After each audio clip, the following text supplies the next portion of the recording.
Good evening, Board Director, Superintendent Latios, and those of us joining us in person and online. It is now 5:45 and I will call this meeting to order. Please stand for the Pledge of Allegiance. I pledge allegiance to the flag of the United States of America and to the republic for which it stands, one nation, under God, indivisible, with liberty and justice for all.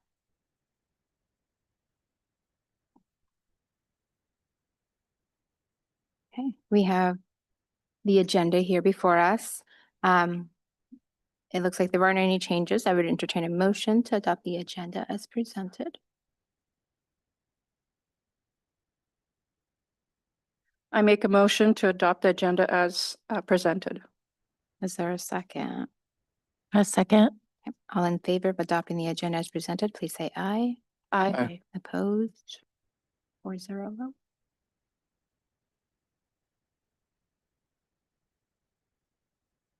So we do not have public comment today, so we will move on to our work session. And we have the Dual Language Advisory Board presenting today. So there you are, and Chrissy Chapman and the team. Yeah, I'll invite up Director Chapman along with a couple other of the Dual Language Advisory Committee members. This is a group that's been in operations since 2020, and it's comprised of administrators, educators, parents who are working to enhance our dual language programs. Director Burkhoff is a part of that as well and has been joining some of those committee meetings this year. And so we'll hear some of the highlights and some of the work the group is engaging in. So thank you. All right. Good evening, Chair Legaspi, Superintendent Lardios, and board members. So thank you for having us here tonight. I have a couple of members from the Dual Language Advisory Board who will be presenting the report tonight. So Becky Mendez and Catherine Celestino are members of the board, and so they'll be walking you through the annual report tonight.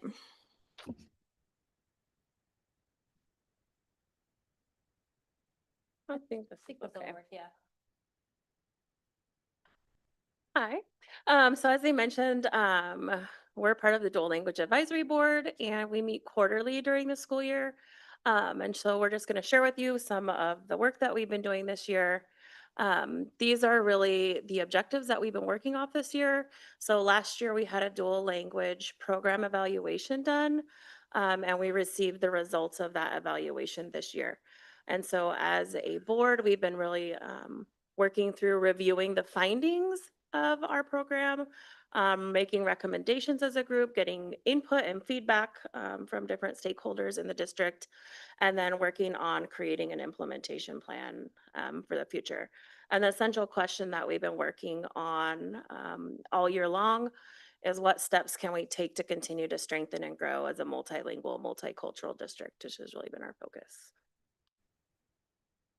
So as Superintendent Lardios mentioned, the Dual Language Advisory Board is made up of people from different groups in our district. We have a few parents, a school board member, teachers from various levels, administrators. We seek for people to join the board every fall. And have been advertising as we have different groups of people that we'd like to get more representation from. But these are just some of the people in the district that are a part of the board, including the three of us. So the work that we've been doing, we just always want to ensure that it connects back to our strategic plan. So these are two of the identified areas in our strategic plan that the work that we've been doing connects with.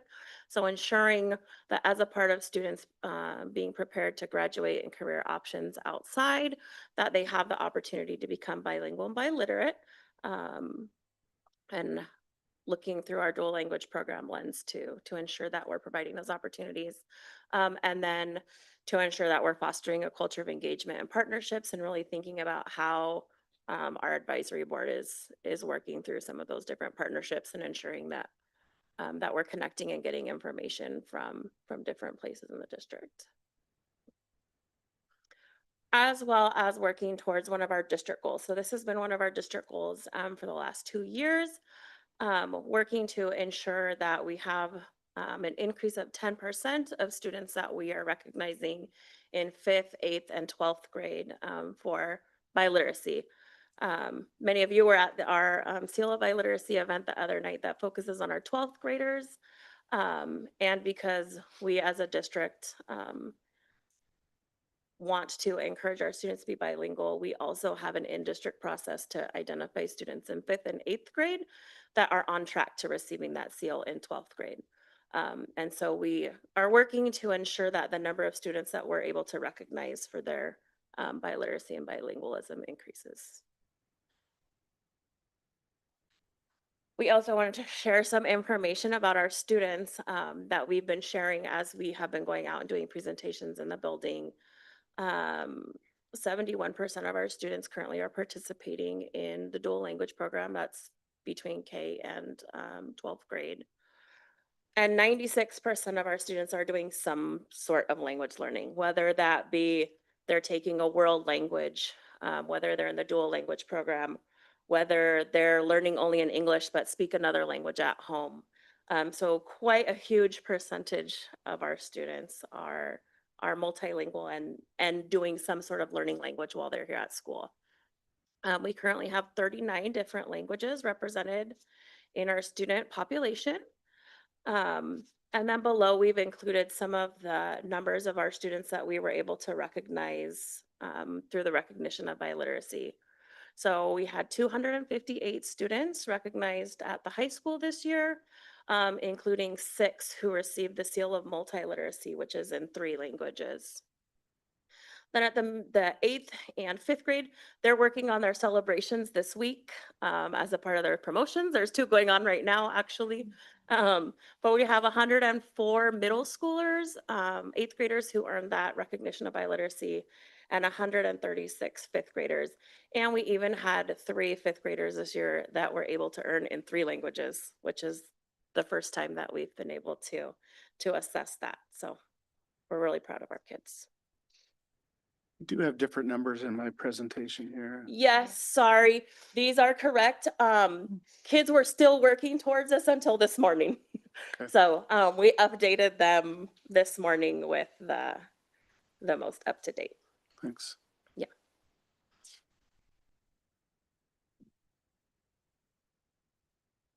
The numbers.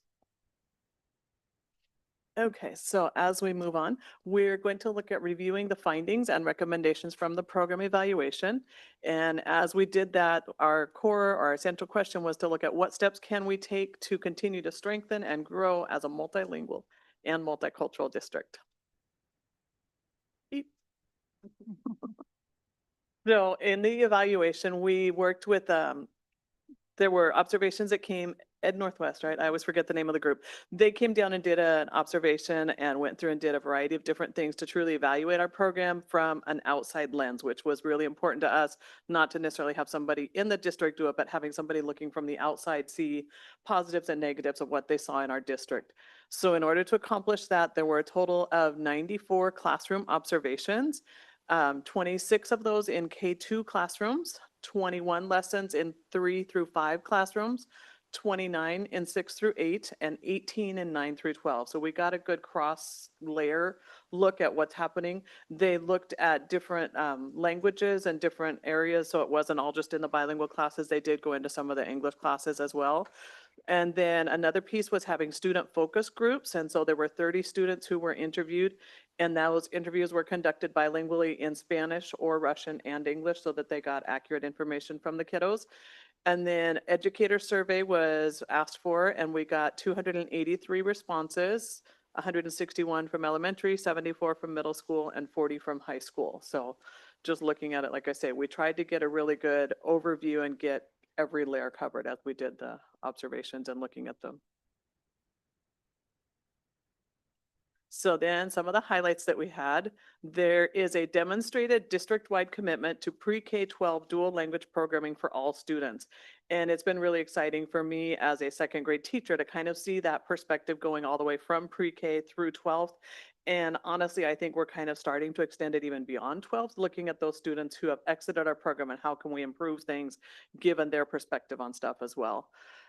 Students are motivated by and proud of their multilingualism and have a clear vision of their future as multilingual individuals. And again, as a teacher in the classroom, it's really exciting to hear students being excited about multilingualism and what it can offer them in the future, not trying to replace their native language with English or vice versa, but really adding the multilingualism. Most educators, including 91% of those who taught in a Russian or Spanish classroom, reported in surveys that they understand the goals and vision of the dual language program.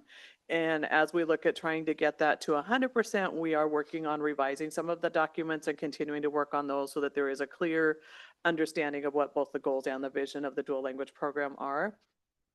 And finally, more than 80% of educators agree that students in the dual language program develop strong receptive language skills in the partner language. And so looking at both Spanish or Russian as well as English, they are developing those receptive skills in both languages. And then an evaluation, what they came out of it, there were 4 strong findings that we focused on, or that they focused on and we did as well. The first one being that students had infrequent opportunities to speak or interact with peers to negotiate, meeting, and apply learning. And this was a little bit of a surprise to us, and again, something we wanted to focus on, that there was a lot of conversation that happened, but it wasn't necessarily at that deeper level. And so we wanted to look at how can we encourage kids and give them the opportunities to use their language at a deeper level. Finding number 2 was that teachers may not intentionally plan for language and content integration in daily practice, which ties into the first one, looking at how are we as teachers making sure that we are giving kids an opportunity and specifically planning for ways that they can use their language and then the content in a deeper level. Finding number 3, learning experiences infrequently leverage students' home language, cultural assets, and prior knowledge. And again, this is one that I think can be easily overlooked as we get going on things. We get so often into a curriculum or different things that we forget to stop and take a look at what do the students bring to the table, and really looking at how we can modify the curriculum in order to make it more accessible for students and allow students to enrich what happens in the classroom. For example, we have several students whose families come from the agricultural background. If you're talking about a different lesson and it has nothing to do with agriculture, maybe twist that a little bit. So if you're doing an economics lesson or something, go at it from an agricultural perspective. And how can we make it understandable for kids more than going to a supermarket? Maybe they're going to a farmer's market and doing some of those things. Finding number 4, teachers and students did not maintain use of the target language during instruction. And again, I think this has been a surprise to a lot of us as we've gone through things, but in some ways not so much, because it's again very easy to slip out and, oh, this student doesn't understand that word, I'm going to flip to the other language. For myself teaching in the Spanish program, it's super easy if you've got a student who, like I say, is English dominant and doesn't know what you're saying, to flip over and give them that.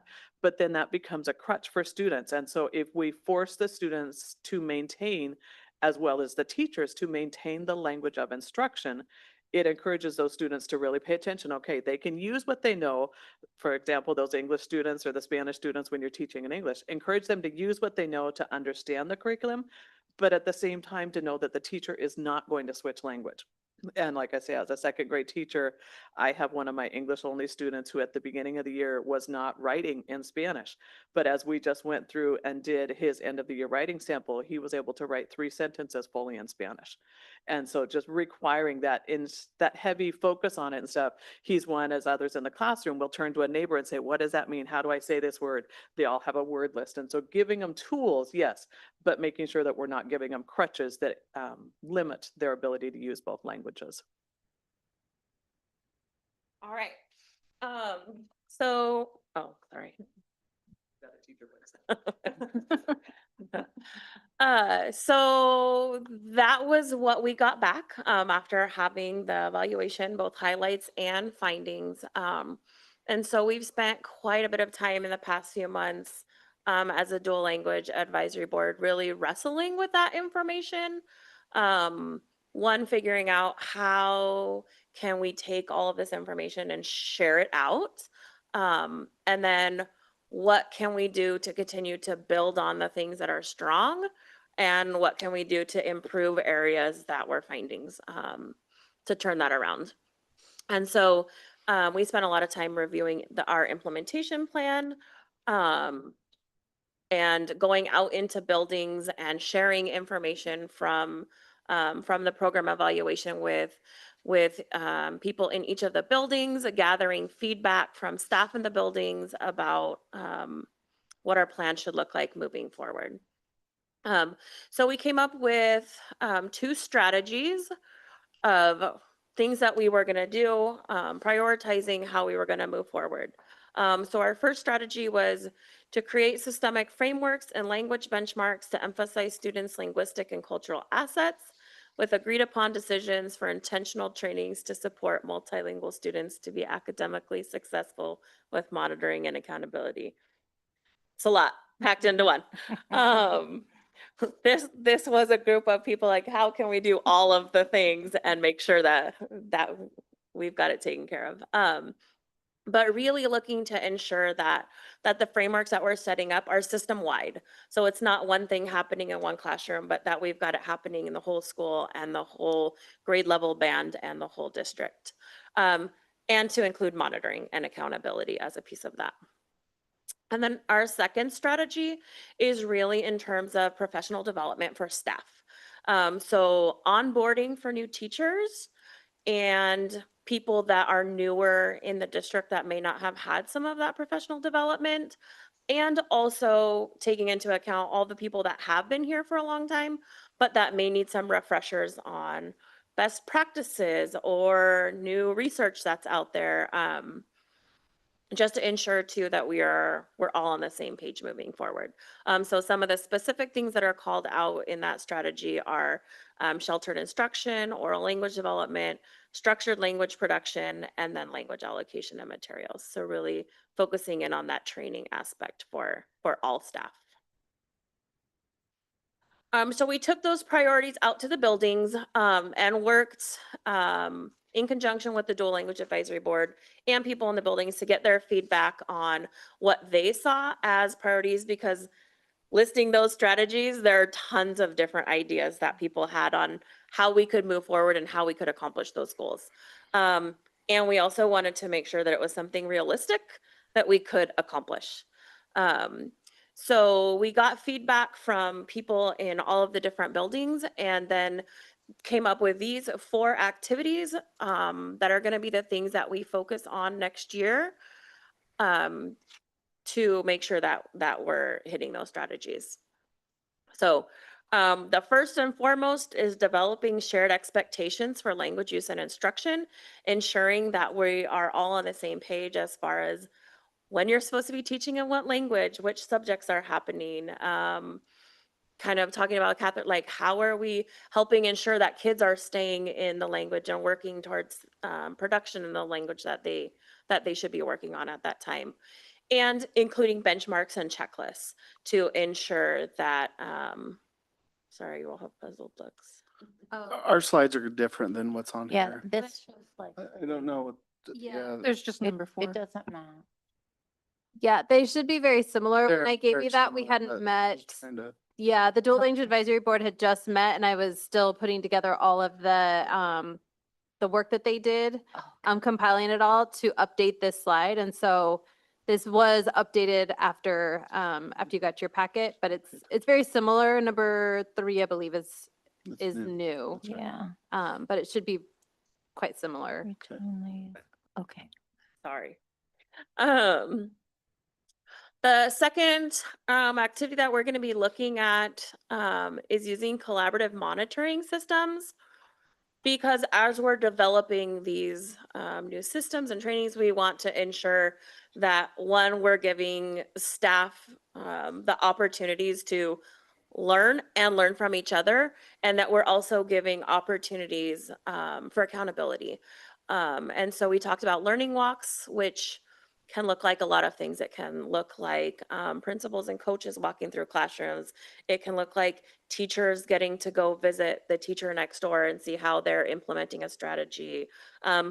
Planning a lesson together and then getting to see somebody implement, but just getting opportunities for people to get into each other's classrooms, as well as observations and then monitoring of language targets. The third one that's new that you don't have in there is to align curriculum and ensure instructional consistency. So this wasn't something that the Dual Language Advisory Board initially had come up with, but this was something that came up when we went out into the schools and got their feedback, really ensuring that people have instructional materials that align with the things that they're doing and that we're offering opportunities within those to ensure that kids are getting to practice in all 4 domains every day. So they're doing reading, writing, listening, and speaking as a part of that. And then the last is back to our professional development opportunities to develop and employ learning modules, like I said before, that will help with onboarding for new staff to bring them on board with, this is Woodburn, this is our dual language program, this is what we do. Refreshing for current staff, and then also identifying specific strategies that different levels or teams will be implementing kind of depending on their need. So there will be likely lots of similarities between elementary and middle school and high school, and also there may be some level specific things that the different areas are working on. I'm sorry, can you define TWBI for me? Oh, yes. Two-way bilingual instruction. Thanks. Yeah, immersion. Immersion. To conclude, this really kind of brings us back to our why in the Dual Language Board. So when we first started as a Dual Language Advisory Board, we were looking at what is it that we want for our students. The 3 pillars of dual language are bilingualism and biliteracy, high academic achievement, and sociocultural competence. And we worked as a board and in many different groups around the district really to call out what are the things that we want and would expect of our students in this area. And so just for us to be able to come back and say, this is why we're doing this, this is what we want. We want our students when they're leaving our system to be confident and empowered, to be able to apply both languages and critical thinking, have a strong sense of identity, all of these things, just to be able to, for us to remember why it is that we're doing this work. I'm sorry, and who wrote these stickies? Who Who came up with these? This is a compilation of Dual Language Advisory Board members and different work groups all over the district that we had at one point, all kind of compiled Thanks. into one. Okay. Yeah. And that's what we have for you. I do have a question. Yeah. So the number 3 that isn't in my packet connected to aligning. So was this another survey conducted in our schools? How? So when we had, like, as the Dual Language Advisory Board had compiled all of the information about the program evaluation that we had, and we went out into the schools, we shared with them the findings, the recommendations, and the initial strategies that the Dual Language Advisory Board had come up with to get their feedback. Mhm. And so we had them give us feedback on the strategies that had already been determined. And we also asked if there were other areas of priority that they felt that they needed. And that was one that came up quite a bit. So we wanted to ensure that we included that based on feedback from people. Thank you. Other questions? I have a few questions. So you mentioned 71% of students in our 2-way bilingual immersion dual program. Can you go back? 71% of our total student body is in the dual language program? Correct. So I had a question about the English only for kids. Because I guess that's my experience. And do you know what percentage of that 71 is English only? Oh, that Of the come total- in only speaking Yeah. English? I don't off the top of my head. So I would like to see the success rate of those kids. I think that's interesting to me. Also, and then I was also wondering about a pathway back into the program. I know that COVID really interrupted for the English only Yes. folks that I've also conversed with and my own experience, that COVID really interrupted the home learning, this bilingual path. And then we put them on English only, and there's no pathway back. And then all of a sudden in kindergarten, in first grade, this choice has been made that impacts them for the rest of their public school career. Because there's no pathway back, I guess. Or it didn't appear to be from what I could tell. Yes, go ahead. So, oh, I'm just gonna move this a little bit. Thank you. So yes and no. It is very challenging to go back into a dual language program once you've gotten out of it. We are fortunate that we have in middle school, we've got world language for Spanish right now. Sure. And then that leads into high school that's got, world language that goes through Spanish 4, which gets you to a pretty high level of proficiency. Or if students take it in middle school, then they can enter high school at a higher level of Spanish and then potentially get into Spanish Comp, which is more focused on like reading and writing of deeper texts. And so there are some ways that, students could start in middle school and even make it up to like a Spanish language and lit in high school. For Russian, we have world language offered in high school for the Russian program.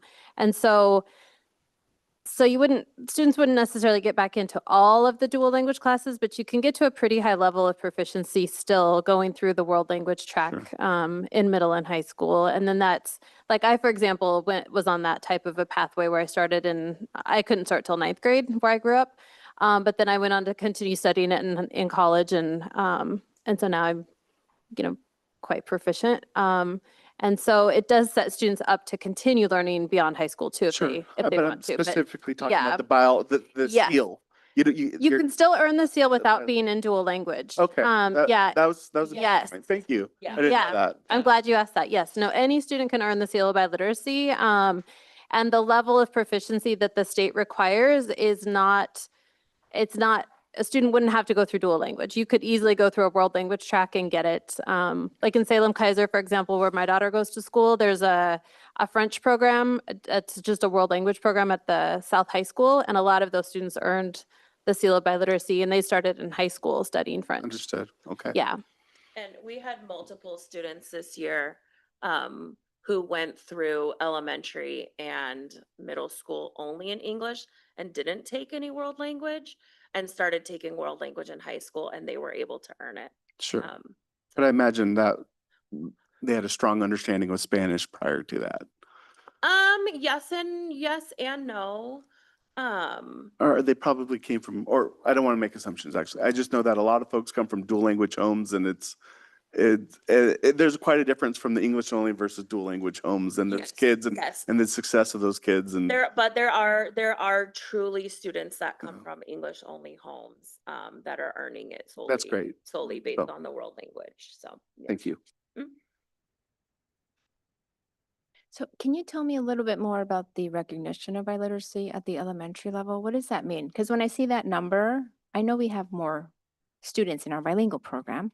So can you tell me more about what that is at the middle school and elementary? Yes, please? so the middle school, and you're gonna hear more about this, I think, from the administrators a little later on. Oh.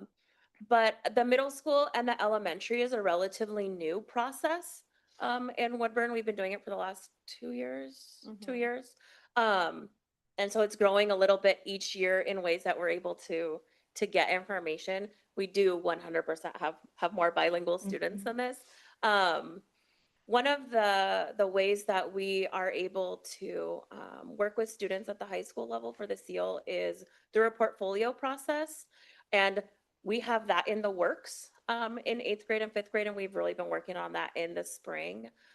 There aren't as many opportunities for testing, I guess, at the middle school and elementary as we do at the high school. For example, they can take an AP class and those scores could count to their SEAL biliteracy. Our 5th and 8th graders don't have that type of opportunity. So we've really been working this year with different groups and teachers in those 5th and 8th grade areas to build what that portfolio system can look like, so we can ensure that we're getting kids that aren't necessarily on one test that they have opportunity pass. So definitely we have more students on this and we want to continue to grow this. That's why it continues to be a district goal. And working with the system of how we're monitoring and tracking kids and ensuring that we're offering different opportunities to show this proficiency. Got it. So then when they transition to middle school, it's in 5th grade that they're recognized Yeah, for that in yeah. elementary? Okay. Most schools include the actual recognition as a part of their promotions. I know some schools have assemblies, they do it a little bit different, the actual recognition. But they all have some sort of recognition. Okay. there. So for the biliteracy, is there a requirement that the school district has to follow, like to create that profile? that you're For the mentioning? high school, yes. For 12th grade, there are requirements from ODE for Right. what we have to do since it's statewide. For 5th and 8th, because that's something that started in district. Oh, I see. Okay. That answers my It's question. been about, creating the district process and ensuring that we're able to track and ensure that all these students have opportunities for that. Thank you. And I think a lot of that too looks at making the families aware of what this program is, and that if you start when they're in elementary, it makes it much easier by the time they get to high school. So that it's not something brand new. I know even as a teacher in the district, when my older son was at the age of getting the seal of biliteracy, we almost missed some of the deadlines because of him kind of being ignorant and different things. It's like, it's so easy to get lost in everything. And so if we can start at elementary school, acquainting parents with this is something, you want to work towards this, and here's why it benefits your family and your student, then we can have that conversation much easier as we go. And I want to add to the fact that when they're recognized in elementary and middle school, it encourages them to continue on the bilingual Yeah. program Mhm. into high school to complete it at the 12th grade level, which is recognized by the state. Right, correct. And we've also been having the conversation with kids and families. I was talking to a family last night. We want to ensure that we're recognizing kids on the path, and it doesn't mean that if you didn't get it in 5th grade that you can't get it in high school. So it's also getting kids excited for, oh, well, I didn't get that, but I could do it. So. Other question? Well, I do have one last question. I had a question about your program evaluation. I'm excited about your transparency, that you are very transparent about the findings, and that you recognize the things that you need to work on, and that you have a plan in place of how to measure your success and how you're going to go into the year. And I'm wondering, at the end of this next year, will you be reevaluating, looking at how the plan worked? And will this be a regular thing for you now after this, reevaluating how this last year went, doing the same kind of thing, providing your synthesis again, realigning your goals, reestablishing your goals? Is that, I mean, is this going to be your regular routine like this? Is this how you're going to be in motion from, this point forward? Is that kind of how you're planning on looking at things? Yes, it won't be the same exact type of evaluation, but the Center for Applied Linguistics has the guiding principles for dual language education, which is the text that the majority of dual language programs in the United States have used to start their programs or to evaluate their programs or improve their programs. And so within that document, they have rubrics for different areas, for like instruction, for parent engagement, for assessment. And so when the Dual Language Advisory Board started, we decided that we would use that tool to do an annual evaluation, but we did this comprehensive one because this board started during COVID, so we couldn't really do it during COVID, but we decided as a team to do this comprehensive one first to really kind of, see where we are, get an outside perspective on it. But now we'll use the guiding principles, the rubrics in there to really self-evaluate each year. And so we'll get a lot of different people involved in that evaluation process. And the board did grow from last year to this year. Right, I see Mhm. that Yeah. a lot. Yeah, I heard that you'd like more representation on the board. What voices do you feel is missing? So we've had some classified staff in the past, but we don't currently have anyone from the classified group that's on the board. And so I would love to get some members from that group. We also, previously we had a preschool representation and we don't right now. And so those would be two groups that come to mind. And we have gotten, and we did have some high school students initially that were on the board. We got feedback from them that they didn't really feel like it was maybe the best fit for a student to be on the board, but then we know we get student feedback like we showed you in the evaluation. We had focus groups with students, and we've done surveys with students, and so we try and get the student voice in there as much as possible, but we don't have any students on the board right now. I have a question. Apologies for being late. Thank you for all your work in this. My oldest was in the first dual at Lincoln, and she just worked in Spain for a year. And my other just got a raise in a medical setting because of dual. And my cousin is actually married to a Spaniard, and he was really taken at the excellence of their enunciation. So with regards to your teachers, I'm noticing in the handout about upboarding new teachers. So how are we doing on the bilingual? When my kids were in, we had the 2 teachers. And now we're 1, right? And so how's that going? Finding teachers and what kind of certifications do they need? Or do they need? That would be a great question for human resources. Oh, okay. But I mean, we're fully staffed at the moment, as far as I'm aware. Yeah, at the elementary level particularly, we have a pretty successful pathway and to kind of grow your own. And so we see a lot of our students, graduates even returning back and using their language skills in teaching. At the secondary level, it's a little bit more challenging because of the specialization, not only in language, but in content as well. So that's a little bit more uphill for us. But at the elementary level, we have a really strong program.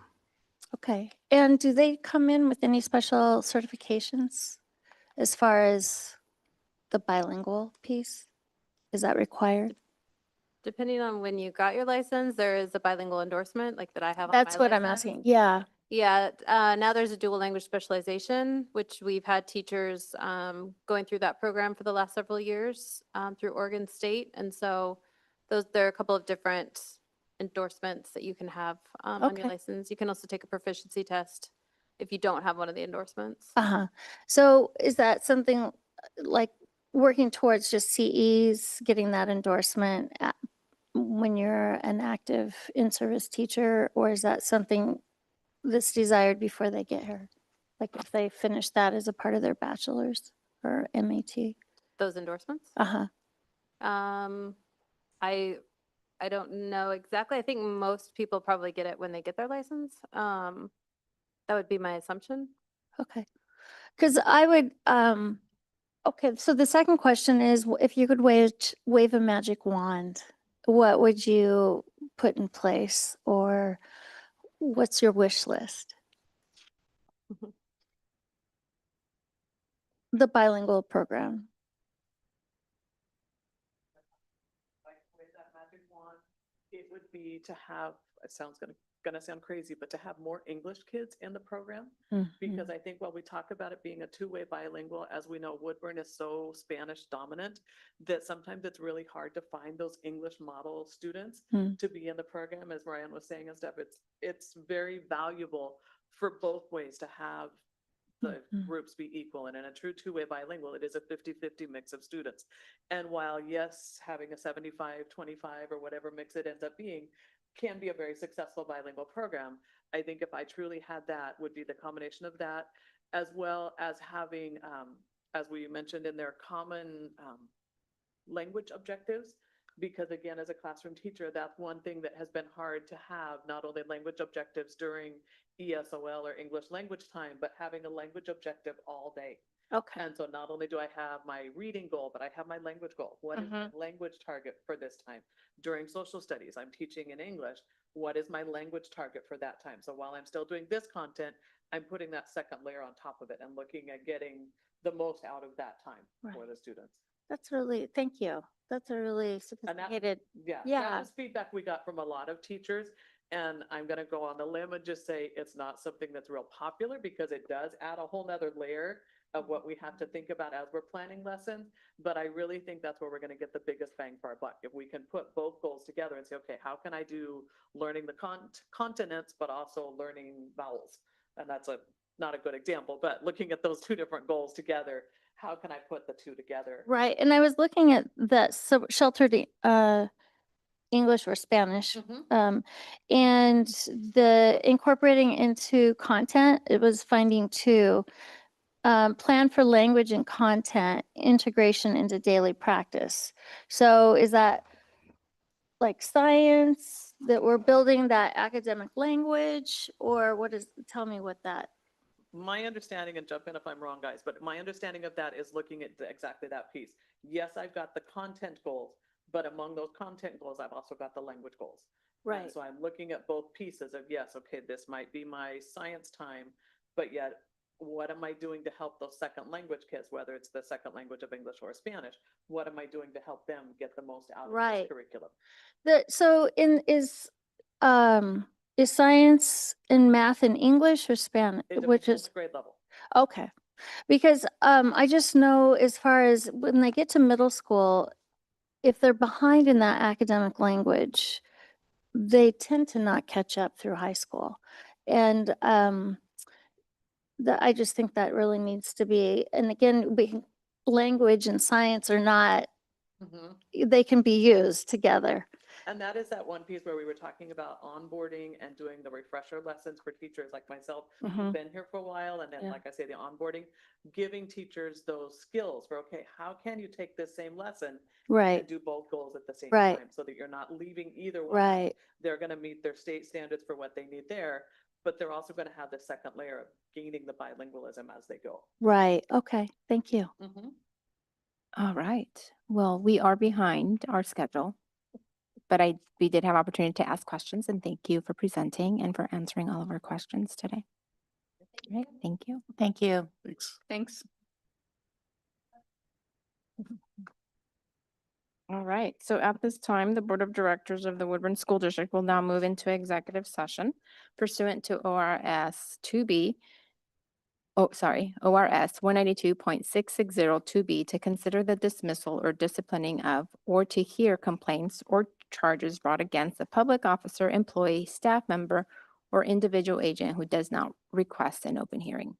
And ORS 192.6602E to conduct deliberations with persons designated by the governing body to negotiate real property transactions.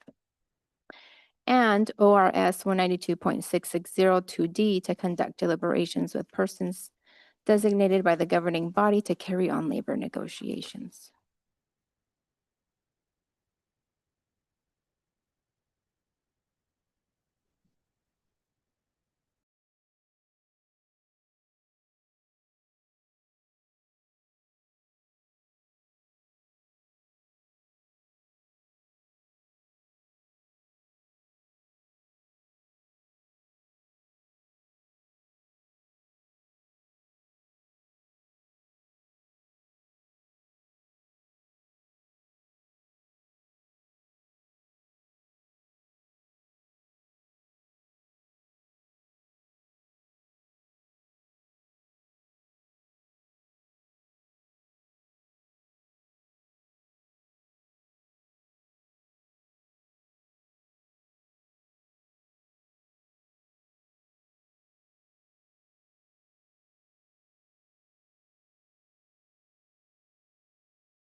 Okay.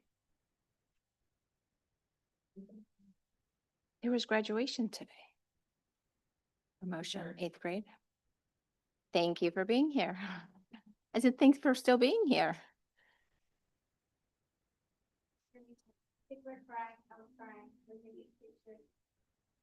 Okay. All right, so we are now returning to our public meeting. We have board action items, number 5. We have 2 agenda items to vote on.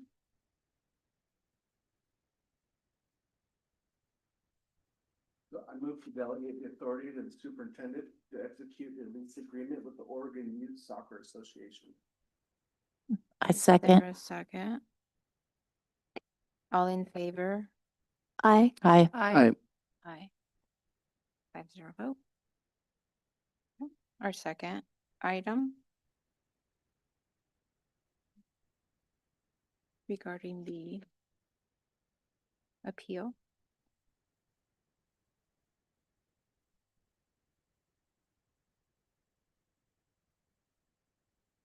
I move that the board delegate the authority to the board chair to respond to the complaint as discussed in executive session. I second. All in favor? Aye. Aye. Aye. Motion carries 5-0 vote. All right, item number 6, work session. We are looking forward to hearing about the monitoring session update. And so Superintendent Larios.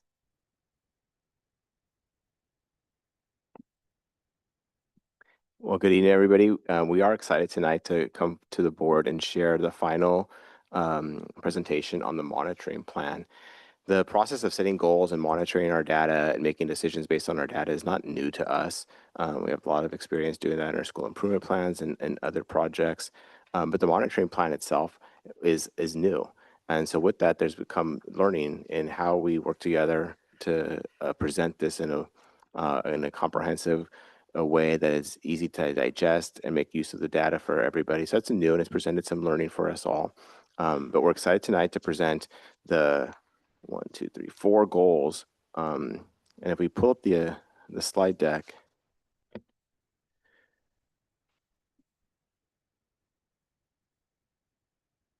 we're going to be sharing tonight the progress that's been made towards each student demonstrating proficiency in all state academic areas, specifically reading, about students having the opportunity to become bilingual and biliterate. We heard a little bit about that earlier in the presentation by the Dual Language Advisory Board. We'll be presenting with support. Each student will practice ownership of their social, emotional, and educational growth as measured by the CEL instruction and the DESA scores. And then we'll be presenting on this inclusive community goal, which includes categories or the tier fidelity inventory, which is our implementation of PBIS, and our regular attender data.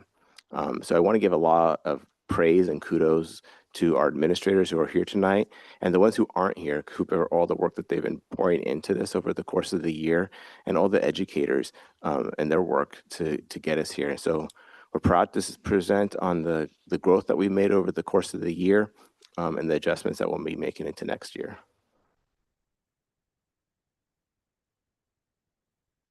And so we're starting with our 3rd grade reading goal. So invite up our elementary team.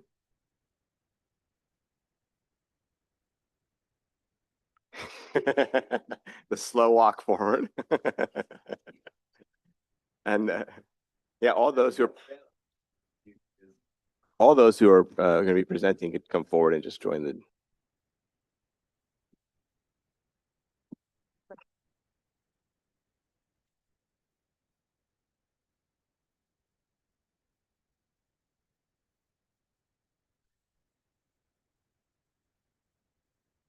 Thank you. Appreciate it. Okay,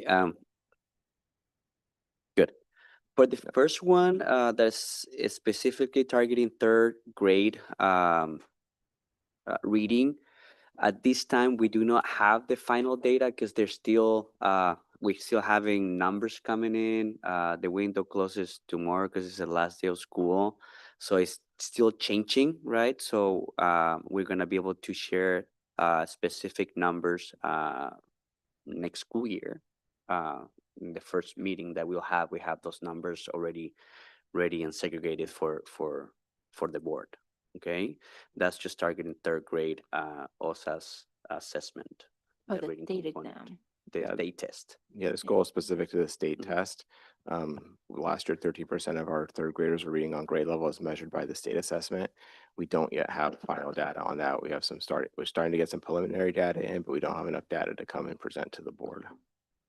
So Now- that'll be in the fall. Yeah, so and regarding to the meeting growth goal using our screening assessment called MAP, currently we're still working on it, and we have right now 30% of our students meeting that growth goal in elementary school. And our next steps are, we're going to continue to use professional development to focus on specific components of when we talk about literacy. So leadership development, foundation skills. We are working really hard on how to divide, identify, plan, and develop small group instruction with the teacher in the classroom as well as outside the classroom with our assistants. And we have been working really hard with ORTII this year to kind of get all the science behind reading, which has been a great experience, not just for admin, but for our teachers. And we have a MTSS team participating with ORTII this year. We're working on systems. Not just to support students, but also to be proactive in finding the gaps that our students might be needing. We will always be conducting observations, student literacy, and instruction to provide feedback right away with our teachers, and also feedback to our assistants that are going to be working a lot with small group instruction next year with our students. We're going to be engaging in something called core review, which is right after we have our screening tool. We're going to have a new assessment in our district called STAR. That's going to help us to do a screening for all our students. And 3 times a year with grade level teams, we're going to look at that data and we're going to make a plan driven by that data collected after that assessment. So it's going to be super specific to what our students need. Our teams are going to identify the gaps.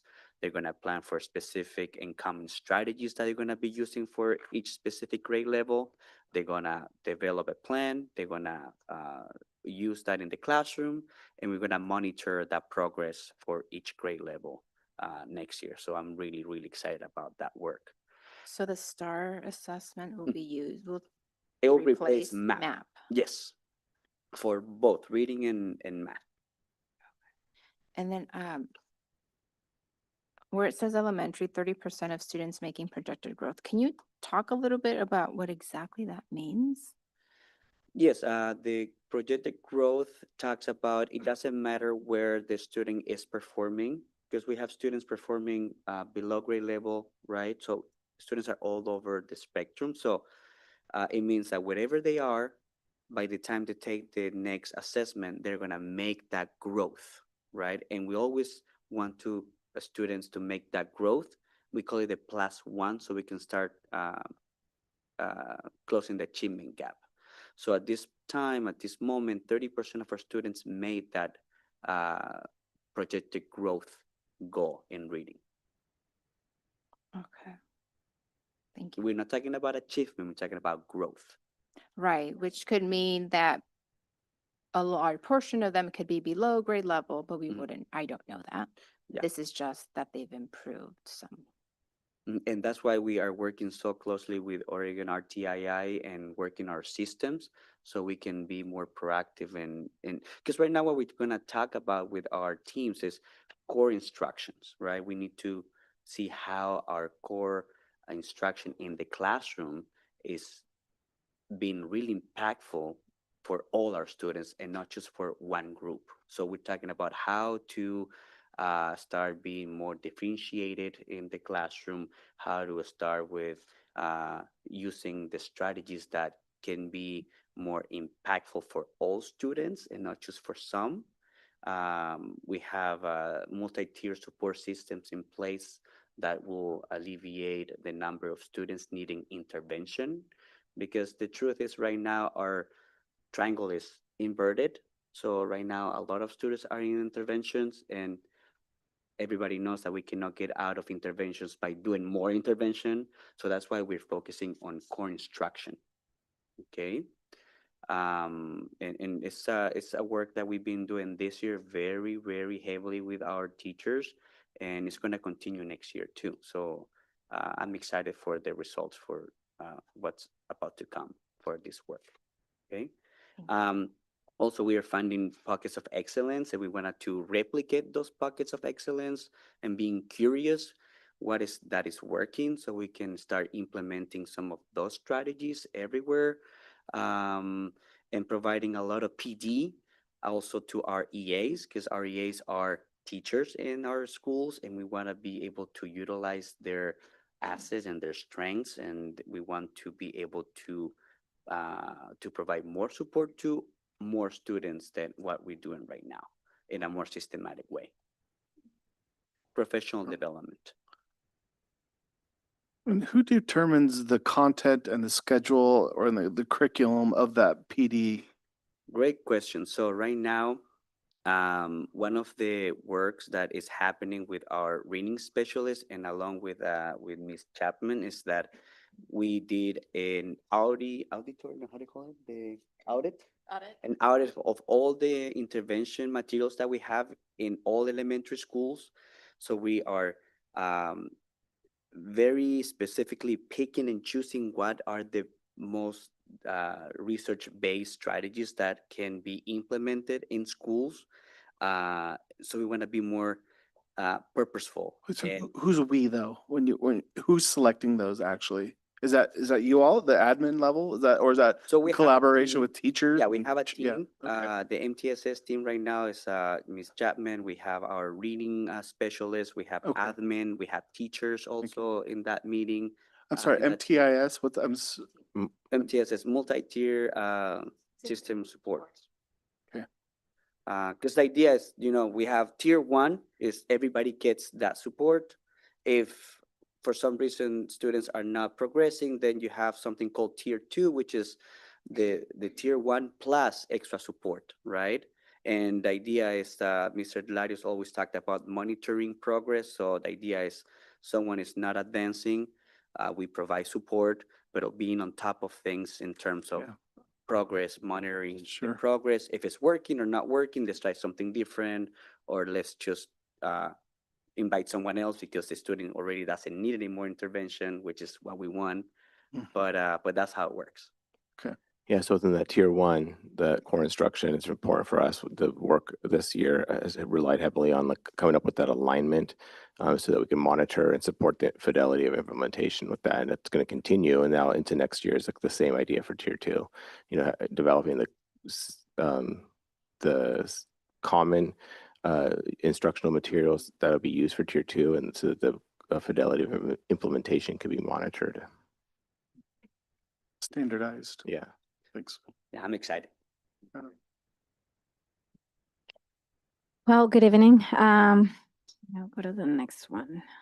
And we're going to take a look at the middle school data here. And I just want to note that this middle school data is pulling in the 6th, 7th, and 8th grade data from French Prairie and the 6th grade data from Valor.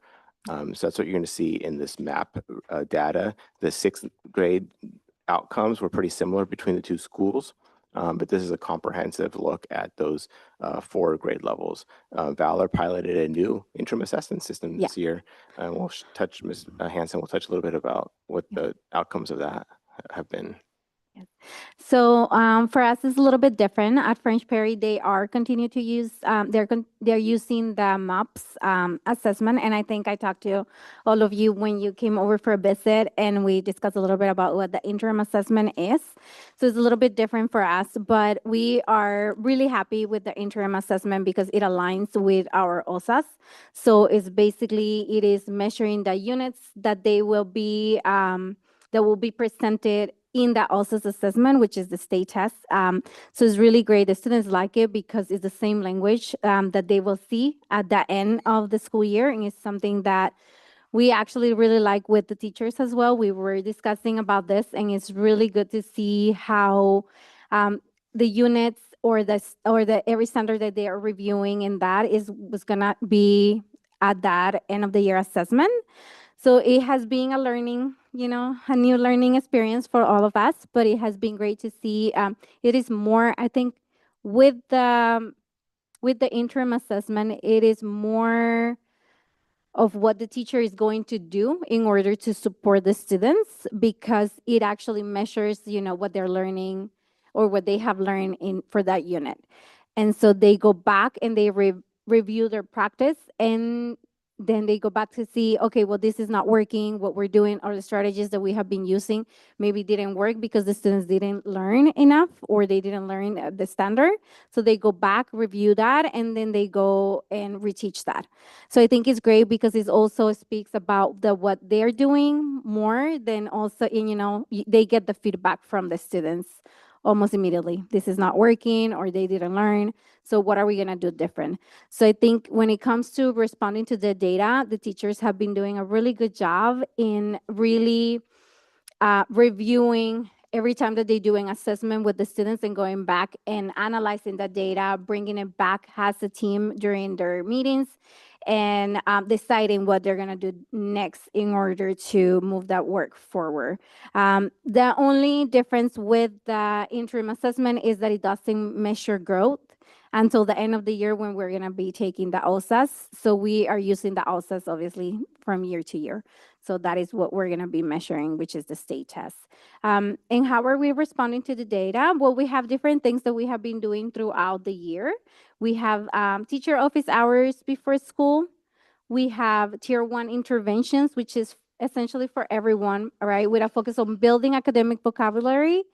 We do walkthroughs, leadership walkthroughs, but we also, with teaching and learning, with AVID team, with, what is it?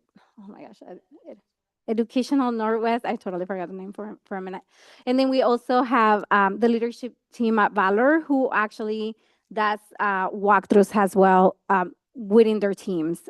So the science teacher who's in leadership will do walkthroughs and they will go back and review if they're using the practices or strategies that they have selected. And so they provide feedback to them, to the team. So I think it's a great way to kind of hold each other accountable within the building. We also provide feedback. So after we do we have like a visit, whether that is with any of the teams from outside or with leadership, we provide feedback to the teachers to let them know what we see, what we didn't see, what we would like to see in the future.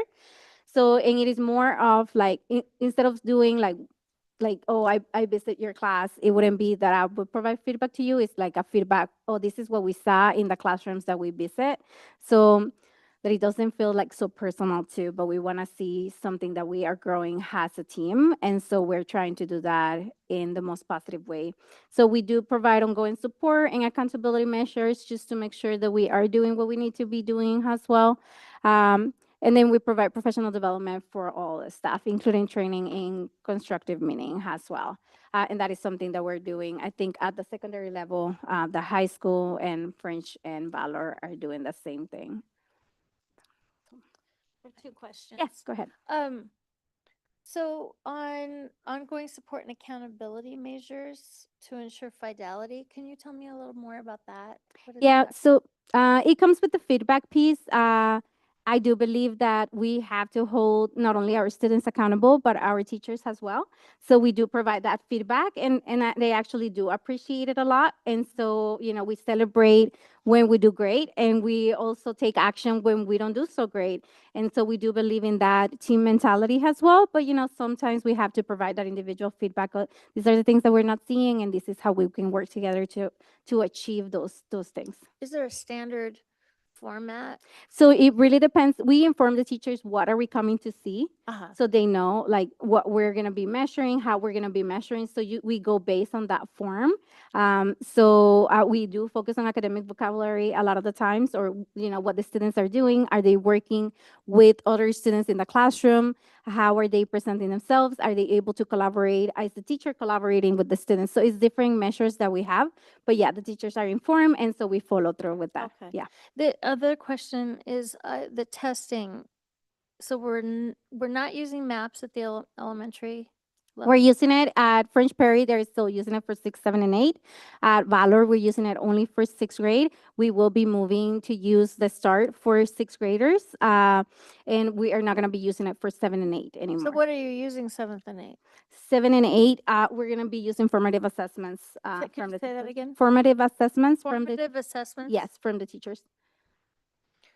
Okay, educate me here. Oh, What does that okay. mean? So what we're going to be using, we will be using a still START for 6th grade. So we will get the scores from the 5th grade, for example. So What is the name of it again? I'm sorry. START, Starred? yeah, Star. yeah. So we're gonna be getting, they will be tested at the elementary level in 5th grade, and that will be our starting point if the students need support. And then when they come to the middle schools, we will test them again at the end of the school year to see if they have show any growth. So help me understand the discrepancy between schools that we're doing that at Valor, but not at French Prairie. Yeah, this year Valor We piloted. the interim assessment, which Ms. Hanson was explaining, which is a really standards-based assessment Uh-huh. that teachers are able to use based on the unit of instruction. Okay. And it helps them to be predictive on how students are going to perform on the state assessment. And so it was a pilot program so that we could learn what works well before thinking about taking it to further scale. And is that any less expensive than the maps or more? It's free. Oh, It's for the state assessment. well, that's nice. Because aren't we paying a lot for maps? There's a charge for that. But the difference in the one of the differences in the assessments is that the state assessment, the term assessments, doesn't show the growth over time. Okay. Yeah. It'll show growth on standards, It's aligned to the Oregon standards. Okay, versus like a reading level growth to Mhm. show that the student has grown. maps versus the star?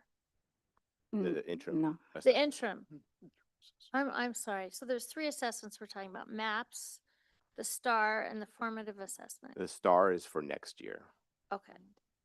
For 6th grade or 6th, 7th, and 8th at Valor? It's going to be for At French Prairie. Okay, sorry, guys. All right, thank you. Of course, no problem. It's been a long night. It's been a So- long day. I have a question. When do you think we'd be able to see the results of the interim assessments and the state assessments and compare those to Valor, who did do the interim, and versus French Prairie, who didn't, and then how that affects state assessments, and when will we be able to see that data? I don't know when we're having the next one. We are waiting. I think we're still, not all the OSAS scores have been received yet. Can you repeat that? I'm OSAS? no, OSAS is the state the state. Okay. assessment. Yeah. So we are still receiving those scores that are coming in. So I think we will have the opportunity to present on that maybe next year when we start. Maybe, I don't know if I we're think in the gonna. fall we'll have. Yeah, consent. in the I fall. would like to see if the interim assessments, if it's effective Yes. or not. I'd like to see the data. Yes. So maybe next year. Yes, we will definitely have them next year. And Sorry. how- Yeah. But we're not doing the interim assessments anymore because we're doing STAR district-wide? No, we will continue to do the interim assessments. It's a great way to support our students and our teacher, and it aligns with our ALSAs as well, with the at the end of the year assessment that we have for all the students. So I think it's a great tool to have for the students. We are, Tourism. it prepares them really well. Plus, like we said, is the same language. We're gonna be using that all the time, and it really helps them and helps the teachers review their practice as well. Sorry to interrupt. So next year, then Just Valor will be taking interim assessments, STAR and STAR together? Is that what I'm understanding you saying? We're taking a start for sixth grade at the end of the school year, and that is the same thing for French Perry. We're actually aligning when it comes to that. Right. We were just piloting this year, but we're moving forward with doing the interim assessment, and we will be doing a start. So. Yeah. So elementary will do the same with start testing, Mhm. and then middle school. So the testing, you won't be using maps anymore? Yes. They'll be changing into Yeah. the ones just explained next Yeah. year. I So understood that, but- one of the complaints that teachers have related is all the time that's spent on testing. Yes. And so are these, will the testing look different in regards to teaching to what they're saying is we're teaching to the test all this time trying to do the test. Is there any change in that? No, or- so for example, I think this is why we went into using the interim assessment. Part of that is like, okay, you take a science class, right? Your teacher is gonna give you an assessment at some point, right? So that is basically we're using the assessment within the interim assessment instead of using that other test. So it kind of helps them in a way of aligning. We are doing it, it's a standard base. It is more specific assessment that focus like in 1 or 3 targets. And so with that, it really helps the student as well just be aligned and be prepared for the end of the school year. Got it. So, yeah. So you're not taking time out No. of this formal No, testing? it's just a it's part of it's that. it's part of like Great. basically what you're doing every day already. Yeah. So hey, you're gonna have, you finish your unit, you need to take an assessment instead of the teacher. They do this assessment, so it's great. Thank So, yeah. you. Yeah, Yeah, I think that's great. yeah. Is student test scores either be through the interim assessment? I guess we wouldn't know that yet, but I guess our student test scores, is that an accountability measure So used to assess a teacher? um, It's has are you talking evaluation purposes or? yeah, I mean, our No, it student is scoring, yeah. is that a factor? State in- assessments Is aren't that a a part of, measure? No. yeah, state assessments aren't a part of the teacher's evaluation No. system. This teachers, educators do set goals, Yes. and those are set, through collaborative measures with their building administrator that are part of the overall evaluation of a teacher's effectiveness, but not the state assessment. No, they actually use them to review their practice. I mean, I have sat with my teams and they do a fantastic job on like seeing what the scores were for the students, and they decide, okay, we really need to go back and review this because they definitely didn't get this target or they weren't able to get to that learning target. So I think it's just a process for them to really, it helps them and it supports them, but it supports the student too, because we are able to see what works, what doesn't work, and how they can go and support the students. I just hope we're using any and all measurable data that we have to identify effective educators and do what we can to support them and replicate what they're doing in the classroom. Yes. So.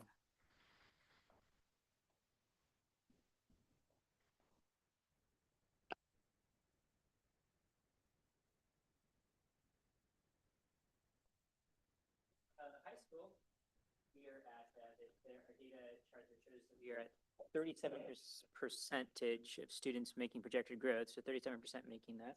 Yeah, I think it is, there's actually two ways to look at growth. So, from what it looks like, these numbers would be like I'm sorry. These would be based on a spring to spring. So, when students take the MAP assessments, they take it, some students will have a score from the previous spring and the current year. Some students that may be new to us would not have a spring to spring score, but might have a fall to spring score. And when we actually look at the MAP reading growth, students who met it from fall to spring, so based on where they at when they actually started this year as ninth graders, it's actually closer to 58%. For students when you're doing growth within the year, not just growth year over year, if that. So they're kind of two sets because you'll have some students who have a score from both. So year over year, the students who had spring to spring, it's at 37%, but the students who actually tested fall and spring within this year actually met the growth target closer to 59%. Yeah, and we're specifically looking at students who started out scoring in that low to low average category. And that's been the category that we've been presenting on now. This is our third time. And so we're at 37%, like Jen was saying, from spring to spring, higher if you look fall to spring. And so how we're responding to this data, we're taking a look at some of our practices. As we've discussed, we're having constructed meaning training specifically for our ELA and social studies teachers this year. We're going to continue to roll that out next year for some other subject areas. So that'll be our professional development for teachers. And constructive meaning training is a lot of strategies that are really good for all learners. The program is marketed towards teachers who are supporting students for whom English is a second language, but really the strategies help all. I think they really raise all learners in a classroom. And so it's important that all of our teachers are getting this training, and it really supports. It's a lot of strategies, things like how do you teach students how to use sentence frames and how to understand which parts of language, go where, and really couching that in student-friendly language so it's easy for students to see and build fluent sentences and improve their writing and improve their reading as well as they're doing that. So it's a lot of great strategies. We also have our English Language Arts PLC meeting weekly as grade levels and whole team. And our ninth grade AVID teachers are receiving training on WICR strategies. That's WICR stands for writing, inquiry, organization, collaboration, reading. So some strategies specifically tailored to reading that will hopefully support our ninth grade students. And once again, these scores that we're talking about here are only for our ninth grade students. And to do all ninth graders take AVID? Not all of them, no. So can you share a little bit more about the ninth AVID teachers receiving? Yeah. So we do have a couple ninth grade teachers going to the AVID training, especially this summer, to kind of develop more, their skills. We only have a few sections that are AVID, and then we're AVID elective classes, but all teachers receive professional development on AVID elective practices, AVID practices, yeah. So we do have school-wide professional development on AVID, but we do have those teachers with the expertise as first grade level. I think also something that might, and I don't know if it was kind of explained if you saw in the goals for all the levels, the difference between the 0 and the 0.5, is that pretty clear to everyone kind of what those two things mean? You can share that again. Okay, so the way the map works is a growth index score of 0, which sounds bad, right? It's 0, but what it actually means is you're staying steady. So for our students who are reading, on grade level, above grade level, a growth score of 0 is actually great. That means that they are keeping track with their peers. I was kind of described as a swimming analogy, like they're keeping up. What we've done as a district, and that's part of the reason I think those numbers, can look low, is we haven't said, oh, we just want you to make a year of growth from where you're at. But that 0.5 is actually saying we're making up really more than a school year of growth. So instead of just, staying in place with people who scored similarly, they're starting to catch up to that next group who's scoring higher than them. So it's actually a higher than just an average kind of growth that we're going for. And I know when we begin to look at the breakdown at the high school, one of the things we'll see is that for our students who are actually reading on or near grade level, the average growth index score was actually 0.68. So it exceeded the level of what we were going for. That said, we still need to work at how do we get those students who are behind and how do we find the most effective ways to help them making that kind of growth as well, because that's what we want to see, is not just our students who are already on grade level. But I think it is notable to say at the high school, students who are coming in with those pretty solid reading levels, and it's about a third to 40%, I think, of the students who are at average or above. They're in that 40th and up percentile. Those students are actually exceeding their peers across the country and are actually moving up in their proficiency. So while we're still working on those students who are trying to catch up, there's some really good systems, and I think that's where those AVID strategies, the CM, it's not just benefiting students who are in those lower categories, but actually our students who are reading well are reading better than they were at the start of the year. I mean, pretty dramatically better overall. So if your projection is that 76% of the students would graduate, on time, so you're still, like, for instance, you had 388 students that just graduated. So if 24% of those were not making on time, well, okay, they're graduating on time, but how many, like, what percentage graduated, but they're still below or below average? So we're still kicking out students out the door with a diploma that are below or above below, right? Yeah, but I would argue, or not argue, but I would say that they have met standards. And so what we are going to have students who struggle, and what our focus is to prepare them as much as we can while they are actually meeting their requirements.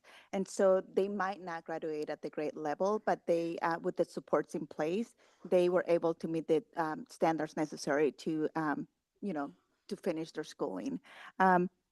My also one thing to notice is it's the 70% goal was set for our 3-year plan. That was met last year. Our percentage is a lot higher this year. We don't have a final number, but I think it's pretty high. So my 95, 90 some percent. And so that is just, we have had been intentional as far as like the additional supports that we're providing, not only in the, for the teachers' professional development, but also the support that we're deploying to classrooms, like where are these classes that are really content heavy, and see what supports we can provide. Our newcomer students are staying after school, coming to Saturday school. We're doing Rosetta Stone. We're doing lots of interventions for them to be able to meet the standards. So there's a lot of work being done, and yes, we're going to have students being able to graduate, and hopefully, we'll continue providing supports as we can for the ones who remained. But the goal is, while we have them, just to continue scaffolding and making sure that they meet their goals, the standards in any area that we have. There's a lot going on as far as like, is it reading, is it writing, is it language, is it comprehension? And so they do have to show proficiency in all levels, especially if you take into account that, about 258 students received the seal of biliteracy this year. And for that, they have to show proficiency in all 4 domains. So it's not that we're just graduating students unprepared, they're fully bilingual and they're showing proficiency at all levels. I think also, if I can, so 2 things. One is, remember that those assessments are happening in 11th grade and students are graduating at the end of 12th grade. So students have another 1.5 years of instruction that they're getting between when they take that 11th grade test and when they actually graduate at the end of 12th grade. And I know, like, for the students who have come over to Success this year, we've been doing a reading intervention program, and students have been making 3, 4, and 5 grade levels of growth over the course of the year. So students who might have come in behind are making up a lot of growth.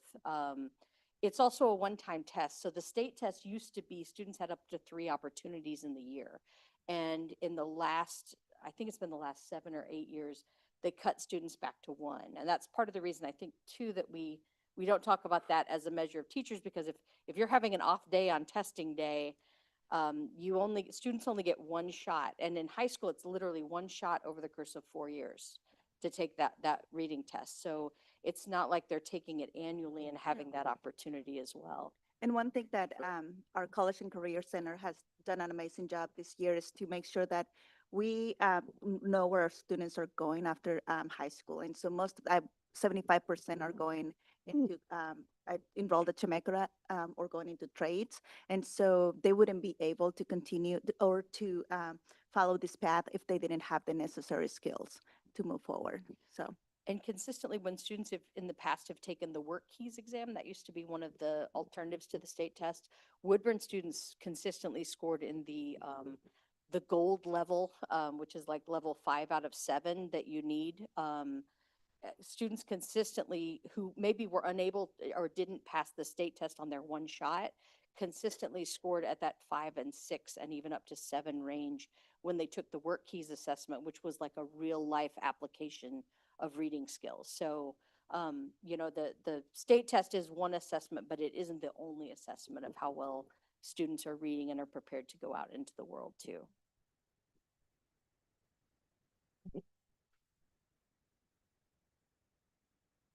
So next goal that we're taking a look at is a goal that we started, the Dual Language Advisory Board started to get into the Seal of Biliteracy recognition, the seal, the certificate, and recognition. So at elementary, middle school, and high school. And so our goal here was to increase by 10%. And so we'll take a look at the increases that we saw this year at the high school and at the middle school. We didn't quite get there in our elementary school, but we heard a little bit about the work that's being done within development of this project at the elementary school. But we're really proud of the growth that we saw in our kiddos. And if you were there at the celebration at the seal night at the high school, it was a lot of pride by the students who are earning that really prestigious recognition. Well, at the elementary school, I know that you see there's a decrease in numbers, but it is only because last year when we just started this at the elementary school to start celebrating and actually talking about biliteracy and how many students were ready to get that seal by the time they go to high school, we were not looking at students to have pass any English assessment, so ELPA or OSAS, which is the state test. We were just focusing on the Spanish component of the biliteracy. So we have a test called STEP E, right? And it's like ELPA, which is the English assessment, but STEP is the Spanish assessment. And we had a lot of students, and we still have a lot, 90, 80% of our students passing that exam, that test, which is really good. But now it wasn't enough just to pass the Spanish test, right? Because we're talking about biliteracy. You need to also have mastered one of the 2 assessments in English, ELPA or OSAS, which is the state test. And that's why you see that number going down in elementary school, because we had to have both this year, okay? And last year we just focused on the Spanish test, okay? Or Russian, yes. And we have other students that have, in Heritage we have 3 languages going on, right? So that's the reason why you see a little downward in our numbers, okay? But we're still working on it. We are working specifically on how to find work samples that would go accordingly with the assessments. For example, when you talk about language, you're talking about speaking, listening, reading, and writing, right? So maybe a student is having issues with the writing component, but we might have a lot of work samples that actually shows that students actually can write pretty well and proficiently in English. So we're talking about having tasks to explain that even though for whatever reason when they took the test, the writing wasn't there, but look at all the work that they've done. So we can use that as a component, and we can say the student is actually being proficient in that language component. Make sense? So we have more ways to show students work, because we want to be respectful, and we have students that don't test very well on the computer, but that actually can produce a lot of work during class and when they're doing research-based investigation papers or anything like that. Okay, so we want to take in consideration all different learning styles to show student work. Okay. Um, I think I kind of summarized it all there. Any questions? Your turn. Well, I will say I do appreciate the equitable lens of testing kids because not everybody learns and responds the same. So thank you for that. I think that's important. Okay. My turn. Okay, middle school. So our numbers did go up. We actually did a lot of work samples too. I think the part that for middle school, you probably know this, they struggle the most is the speaking part because they don't want to show that. So it's being hard when they are like taking an assessment in front of everyone and they don't want to really speak in front of their friends. So it's really hard, but we are giving them also the opportunity to have those work samples.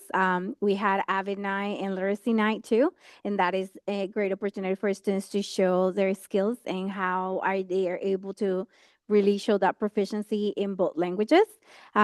We are very proud of our students. Actually, they got recognized tonight during our promotion ceremony. A student, and you know, the parents were so happy and so proud of them because it is such an honor that they are on track to earn the seal by literacy.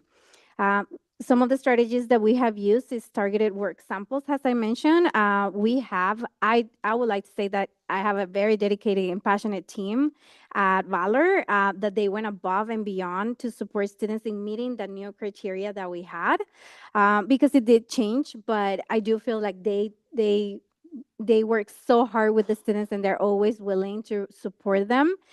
And so the achievement reflects our ongoing commitment to celebrating multilingual, like, well, I got stuck right here right now, and supporting a student's success. I do believe my students are fantastic and they're working really hard, but my teachers are putting the same amount of effort, if not more, in order to support our students. And that is, I think, what Urban is about. So, questions? No? Okay, great.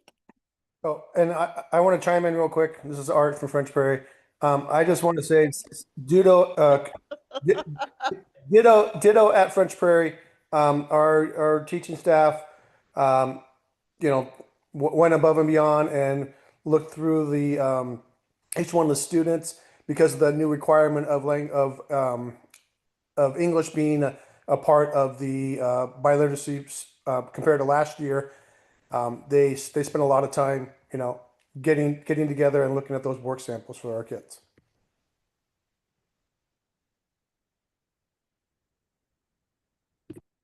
Thank you. For the high school plan, how we're responding to CLO by literacy is we have been really intentional this year as far as like how we're going to approach our families and our students and what the CLO by literacy really is or means or the benefits. So we kind of evaluated what we have been doing, you know, since 2015 for the CLO by literacy and seeing like what are the things that we need to do. And although students were, you know, have been receiving the CLO by literacy, it has been a celebration that has been with a lot of pride, but not a lot of education as far as like what does it really mean. And so like we have kind of gone back to like reaching families and making sure that, you know, they have information that they need, they know what it means, and they know the type of certificate students received. We have also expanded our testing opportunities for students. Instead of just, you know, requesting for them to be after school, we have had some sessions during the days where our teachers, the teacher work days or no school days, we have staff on site to have testing sessions. We also have Saturday school sessions for testing with the person who's familiar with the process and already knows students. That way it's not anything different. We have been collaborating with our language program coordinators as well. They're on site a lot and they're really proud of the work they do. And so they have really gotten to know our students, and this is new this year. And so they're really going through the testing process and with people who are really experts at what they're doing. And lastly, we have really involve our staff as far as like what this really means, and then what happens when they test during the day, and the process that we're following, and how students are pulled and which classes. And so that way, from staff to parents, and even us who are working with students, have the vision of what it's going to look like, and it doesn't seem like it's something that is being disruptive, and parents also know what it means. And we also work really hard as far as like creating that pride and celebrating what really it is to be bilingual, and honoring in a way that it's something that this district is really proud of, and so celebrating it with a big ceremony. I think if anything I could say for next year is, you know, for the board, it's kind of good to know the areas that we're struggling, but it's also, we would like to highlight the things that are happening that are great at our school. And so these monitoring reports are an amazing opportunity to come and show you the things that we're doing, and the things that we're like, how we're making progress. But there are also great things that I would like for you to witness, that we had our honors that night for our students, where we were able to celebrate the students who were having receiving many scholarships or taking advanced classes. And so there's a lot of things going on, and so to clear the perception of how many students are really graduating and prepared, but how many are also graduating like with honors or with scholarships, and bilingual. And so there's a lot to highlight, that is not just like the work of one or two, undermining the work from teachers, and the pride that they take in their grading and their standards and all that stuff. So my thing is, it's opening the doors for my building. You don't have, I mean, I know there's a process for the board, but you can come in anytime and just witness the great work that our teachers are doing, and how we're highlighting those good things happening. So in the next slide, you could see a graph from the work of 2015 to 2025. So we have 258 students. From last year to this year is about 11 point some % growth. And we couldn't have done that with the support from teaching and learning and our LPCs, and one of our IAs on campus that really have mastered the process for the seal of biliteracy. And so again, it's that partnership and that pride that we have in the work that we're doing, that it's creating the amazing results that we have. So yeah, 258 out of 300, and let me see, I have this right number here. Actually, something to note, it's 262 students actually received the seal of biliteracy, but because we do have a process, and only students who meet the requirements for graduation are able to actually be reported. So we were only able to report 258, but 262 students passed the test. So, questions?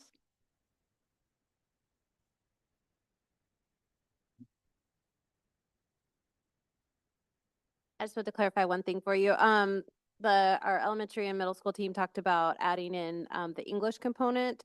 That was a change that the state made. In the past, you didn't have to demonstrate proficiency in English to get the seal of biliteracy. It was just another language. But the state has since changed that to where students can demonstrate proficiency in any 2 languages. And so English can be one of those languages, but it doesn't have to be.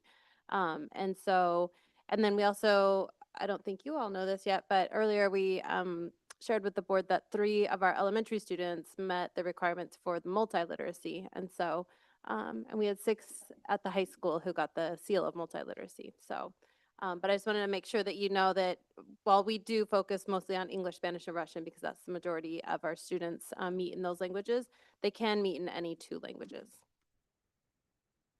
Or more, yes, any 3 languages. Or 4.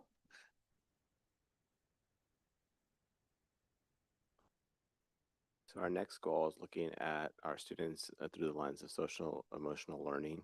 And this goal is measured with the DESA assessment, and it is to decrease the percent of the students who are in the needs category by 3%. Just a reminder that the DESA, the Devereaux Student Strength Assessment, is a questionnaire of these domains: self-awareness, social awareness, self-management, relationship skills, decision-making, goal setting, goal directing behavior, optimistic thinking, and personal responsibility. So as a district looking from fall to spring, there was a 10% reduction of students who are in the needs category or needs of instruction category. And we'll take a deeper dive into each level and how they progressed over the course of the year. But we saw decreases in students who are in need of instruction at all levels. So one of our main goals for this school year was actually working on sense of belonging. And that's very connected to what social and emotional learning is all about. So we, from the very first day of the school year, every school had a plan for sense of belonging. So we started with promoting that with our teachers. We started communicating that with our parents. So that way parents and students felt comfortable going to class.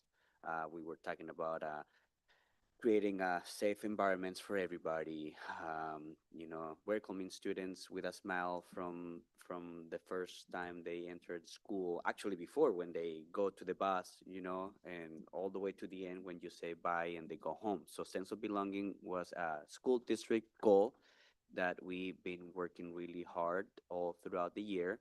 And actually the data that we see after this assessment shows that all the work that we put behind sense of belonging is working out. Now, what we try to do in elementary is that we try to identify specific components of this, like Mr. Larios was talking about those 8 components, and just identify what was the component or components that most of our students were in need, were actually needing that extra support in. So we focus in 2, we focus on self-awareness and self-management. We've noticed a lot of students were not able to actually self-manage their own feelings. So we took action and we started incorporating sounds of regulations in classrooms, which means, it will identify the students' feeling, and teachers will have specific activities to match those feelings so students get self-regulate and actually go back to the class and be able to learn. Something else that we did in every classroom was implementing something called calming corners, which is a specific location for students that are having problems regulating their own feelings. They will need a break, or they just need a space to be alone for a little bit. They'll put a little sound clock depending on their feelings. They can go from 1 minute all the way to 10 minutes. They have actually until 30 minutes, but we're not going to use 30 minutes clock, right? So that they can have an activity, so they can self-regulate, and they can go back to the class, and they can teach and learn and be part of the classroom with everybody else. Other schools specifically, they had conversations about collaborative problem solving. So that will be another way to connect in a more specific way with students. We've provided professional development to talk about how to actually tackle specific needs such as self-awareness or self-management. We work very closely with our school counselors. They were identifying those students that were in need to create a specific small group instruction to go over those specific skills. And the data shows that the work is paying off. So we're pretty excited and pretty happy about the results that we're receiving, because we know that, if students are not regulated, the learning is not going to happen. But self-belonging is something that we've been paying a lot of attention, and it's been something positive. We feel it from students, but as well we can feel it from parents that feel more comfortable going to schools and asking questions and reaching out to specific teachers also if they would like to know more information about their kids. But yeah.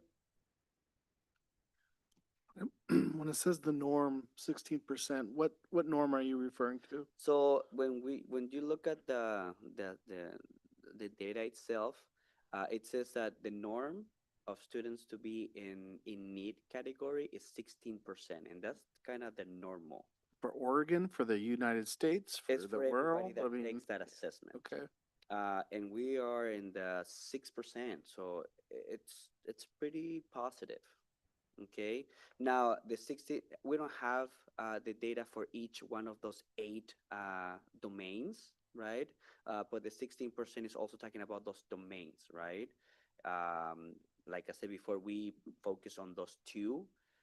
And next year, we're going to continue to see data, monitor students' behaviors, and maybe we're going to focus on different domains to kind of be more specific, and we're going to monitor that growth, okay?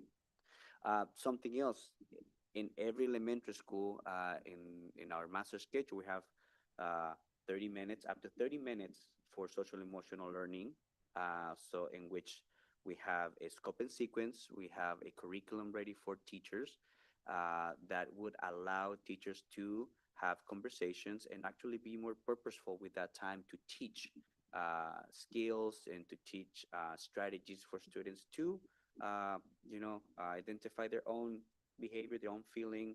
They can regulate themselves. They can have conversations as a class if something is happening. So in order to kind of create that sense of belonging, that strong sense of community, you can have little issues and make it a learning experience for everybody.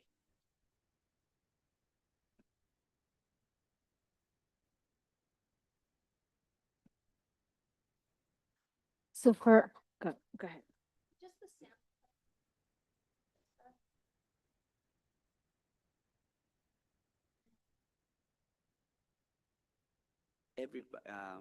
So good question.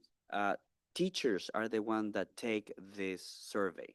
So every classroom teacher, they have their list and they go, it doesn't have to take more than, I think, 5 or 6 minutes. 1 minute? 1 minute per student. That's the mini test. Like, it has to be very quick, right? The first instinct that comes to mind when you talk about a student, you just go. And then the assessment itself will start flagging students that will be in need for that specific domain. And then we take that and we start organizing groups. We identify what domain is the one the students are having more issues with, and we can start organizing the action plan accordingly.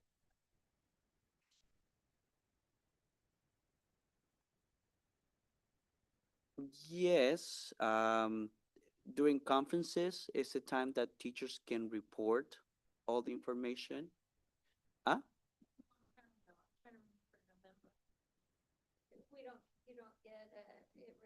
No, you don't get a letter. It's more. I don't remember that. In elementary? This is Oh. elementary. Yeah, it's elementary. Okay. But, go ahead, sorry. Yeah.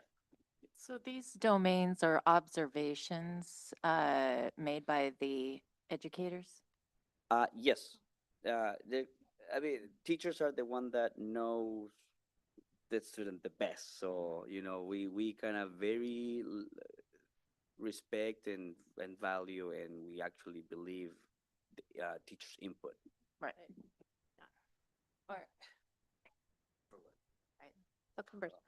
For elementary, it is, the teachers do fill out the survey for every student. At secondary, the teachers fill it out, but then there's also a student self-report. And they're working on a self-report for upper elementary, that hopefully will be ready for next year. So students fill one out about themselves, and then teachers fill one out at the secondary level. Can you tell me what that would look like, the self-report on secondary, just briefly, snapshot? Yes, secondary can tell you about that. Yeah. So for us, it is a little bit different. We do have the teachers doing the assessment as well as our students take it. It really depends on the day that the students take it and how they feel about themselves. They do assess themselves in all the competencies that they have. We have, I know you were asking for numbers. For the French Perry Middle School, we have actually combined, we did 88% of the students who completed the assessment. by the students rated. So that's 1,003 students out of a total of 1,138 students. So 82% of the students at French Prairie completed that, and at Valor we have 94% of the students who completed that assessment. What for us is a little bit different, as I said, and middle school is very unique in how they can respond to this type of surveys because it really depends on what happened that day, sadly enough. But you should have come tonight. I talked about it in my speech. But yeah, we talk a little bit about, you know, how kids react and how, and the growth that they have shown and how they really respond to things that happen on a day-to-day, whether that is in those friendships or, you know, the day-to-day at home or what is happening. You know, someone wore the same shirt that you were wearing that day. It's a really terrible day for some students. So we try to address that, you know, in a different way, but we do at the middle school, we address every single little incident that we find just because it can turn into something major. But we do respond to the data that they are presenting when they take the survey by taking intentional steps to support that social emotional growth that they need. We continue to collaborate with our counselors, behavior specialists, and social workers to create targeted support groups depending on those competencies. So whatever the student score, and if we feel like, oh yeah, this student should benefit from this group, we do assign them to different groups in order to support that learning and that is specific competency. So as a middle school team, we are committing on aligning our efforts. So we do try to, we have the same social worker at both middle school, so that really helps kind of aligning when it comes to those things. But we are trying to reinforce all of those things that they need to learn. It's just the social emotional learning at the middle school they can struggle a lot with a lot of things: social awareness, self-awareness, self-management, relationship skills, healthy relationships, you know, responsible decision making. I mean, all of those, I'm thinking about it and like 20 kids pop in my head. So optimistic thinking is a huge one.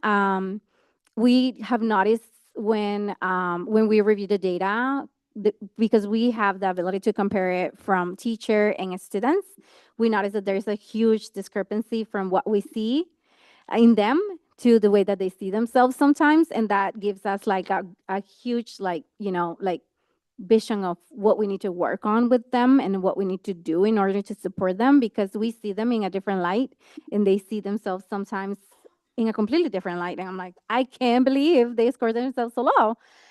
So it's really good for us to have that data because it really helps our counselors, our mental health support providers to really determine like what is it that we need to do and how can we address it. It's, you know, we have 600 kids, 500 kids. It's a lot to address for the middle school. So I do feel like it really varies for us on that when it comes to that.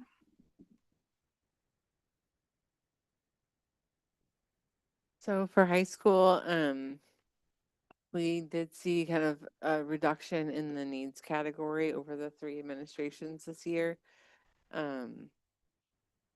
So we are responding to that data first by continuing to focus on cell priority areas in our advisory lessons.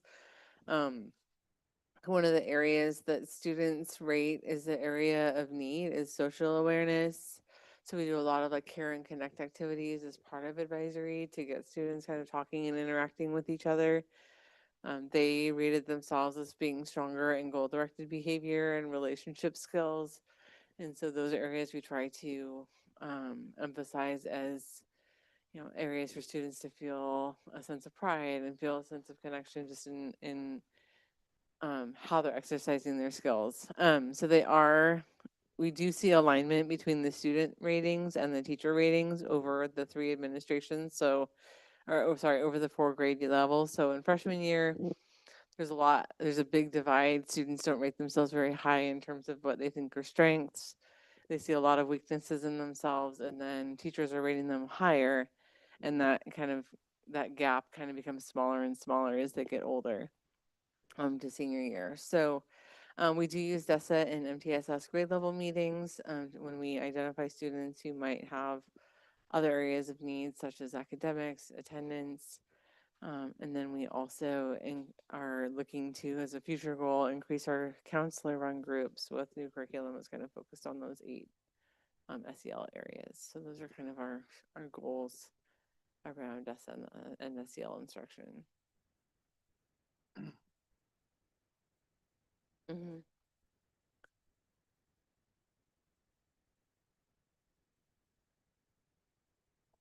It's not 100% of our students. We do over the course of like that's our goal is to get to 100%, but between absences, we have some students that are important that are like WCA and things like that that don't necessarily have the advisory time set aside as other students do, that we are doing our best to try to get them the exact number. I don't have it exactly on hand, but I could get it for you. Yeah. Like hundreds are taking it. Yeah. Yeah.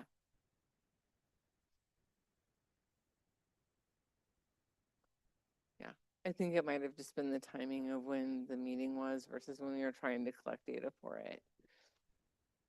Yeah. And I'm still trying to learn my acronyms. But Yeah. MTSS. That's the multi-tiered systems of support. So we have grade level meetings where teachers for that grade level gather together and they discuss like Told me that. Somebody students. told me that No, no, earlier. no worries. They discuss students that are in that grade level, what some of their individual needs are, how we're going to address those needs. And so we're including more discussions about SEL and the DESA as part of those discussions. They're appearing in places like that. The DESA discussion and is also appearing in like IEP meetings and other places and spaces where we're talking about what supports do these students need to feel successful and to feel engaged and to feel like that sense of connection. And both the student results and the teacher results are both being used? They're pretty wide, 9th grade. Sure, like, and then And the gap closes as they get towards their senior year, but, Right, yeah. but both of those data points are used and you, maybe somewhere in the middle. And Yeah, it's like, it's a little bit complicated in DESA itself. It doesn't automatically do that for you. But you can look at like, how do teachers rate, how do students rate? And you can kind of look at that alignment as time goes on, but it's not like, it's not something that the DESA itself does for us. The increase in counselor run groups, is that happening now, or is that something that's going to be implemented? Yeah, Right. so we do have counselor groups, but we're looking at making them more purposeful around the social emotional learning piece by including curriculum that will help facilitate those groups.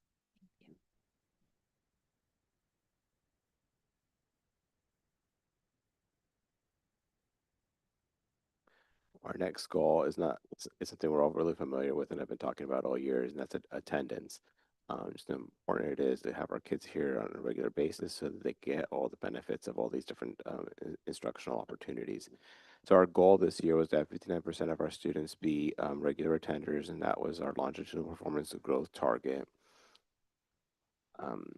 This year we saw an increase to 64%. So we exceeded that target, and there was a growth made at all the levels. We saw 8% growth at the elementary school, 9% growth at the middle school, and 10% growth at the high school.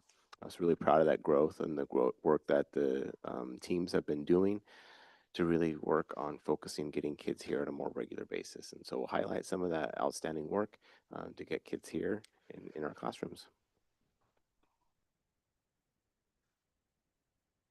Yes, attendance, a lot of celebrations. It's been a great year. Like Mr. Lario said, we were able to definitely meet our district goal, and we were beyond that. So what we did this school year was very purposefully educating parents. Because at elementary school level, you need to work with parents, right? When you need to get them on the same team with you, and that's why the work of sense of belonging was really important because it just went everywhere, right? And of course, attendance is a way to show that sense of belonging as well. So when we talk about attendance, you can divide it with the work that we did with students, with families, and also the proactive work that we did for those students and families that were having attendance issues.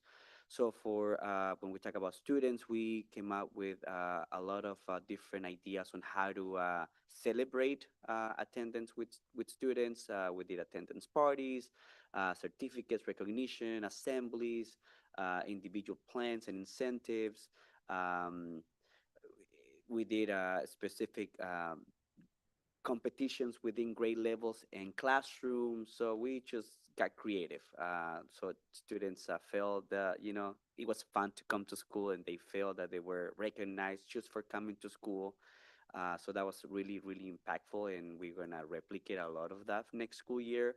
And we want to like go to the next level. Now for family engagement, we share data and reports. We were making phone calls. We use our newsletters to either communicate attendance numbers or percentages, ideas on how to motivate students to come to school. We made conferences with specific families because, by talking to a couple families, we noticed that there was another issue that was on the way for the student to come to school, bullying, not able to wake up in the morning, you can name them all, right? So we wanted to actually make a plan with the family and actually make a connection with the family so they feel that we were all working together to solve a problem. And the last one is to be proactive. We started monitoring students' attendance weekly. Every school has an attendance team that will meet weekly and look at students' data and attendance. We had a focus grade level in elementary school that, if you think about it, yes, kinder, because if they get the good habits in kinder, that is going to go all the way to fifth grade and beyond. And we worked a lot with our teachers to start making positive connections, not just with students, but also with parents. So they started to reaching out to specific families and actually working on making that connection in a little deeper manner. And then, we did a lot of attendance awareness activities. One of them, we try to do an attendance kickoff party that we invited parents to participate, and we made it fun. And it's all about educating and giving the facts and actually collaborating with families so we can solve problems. Because when we talk about attendance, it's a lot of problem solving and actually make them understand that we are actually there to help them and not to judge or actually make it harder for them to send their students to school.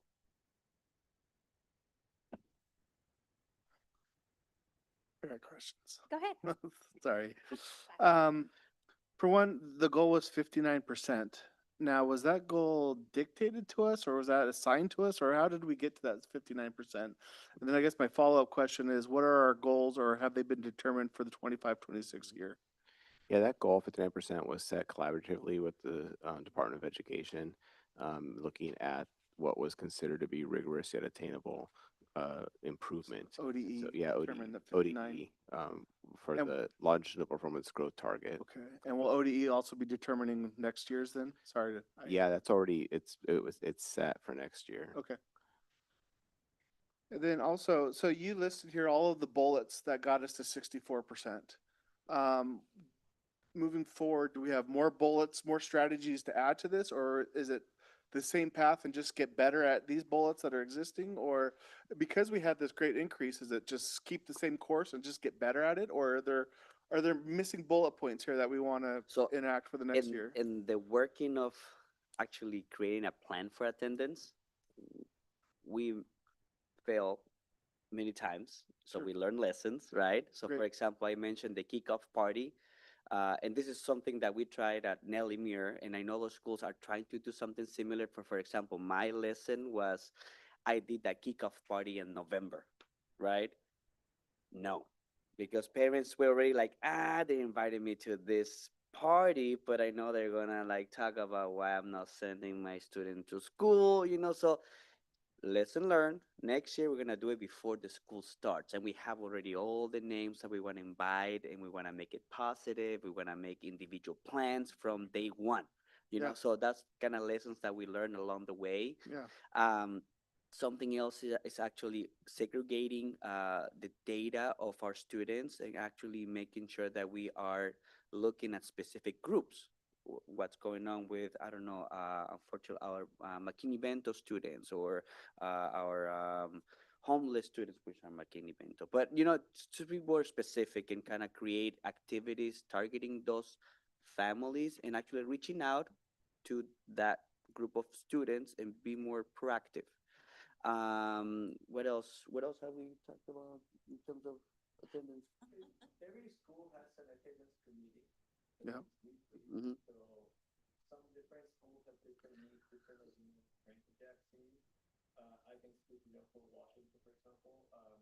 The district has an attendance committee as well. And there's a framework that we all adopt so that we can align practices in the building. So that's kind of our goal to make sure is maybe to implement some of those components, from the district framework that may be widely used. We're going to continue to do as we did. I think everybody makes great gains. Yeah. I think district-wide. But we get to add pieces that maybe that weren't there at each side. But I think that's going to be the goal for next year. We actually this year have been asked to create a whole calendar for attendance already for next year. So that's going to be already planned. It's already scheduled. Of events and parties and Yes. recognitions and all of that. Exactly. And actually pulling data, we need to identify who's going to be in the committee for attendance committee. We keep talking about MTSS, the multi-tier support system, right? So everything's going to be organized within that system of support. It's going to be more structured so we can actually monitor what activities are being more powerful and impactful for attendance, so we can start using that more often instead of just like, hey, I have an idea, let's try Yeah. this, and Right. hoping like it's gonna work out. So it's Yeah. gonna be more structured, which is gonna pay off even more for next school year. Is that what you mean by taking it to the next level? Yes. And I'm Washington, watch out.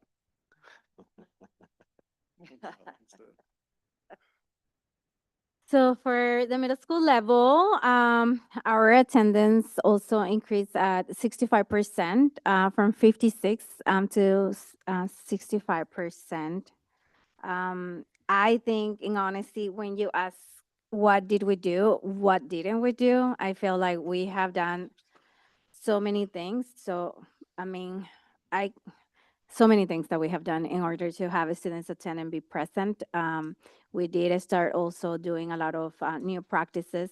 The one thing that I do want to say is our big focus, and I know Oscar touched on this, was connecting with the students at the beginning of the year and creating those positive relationships.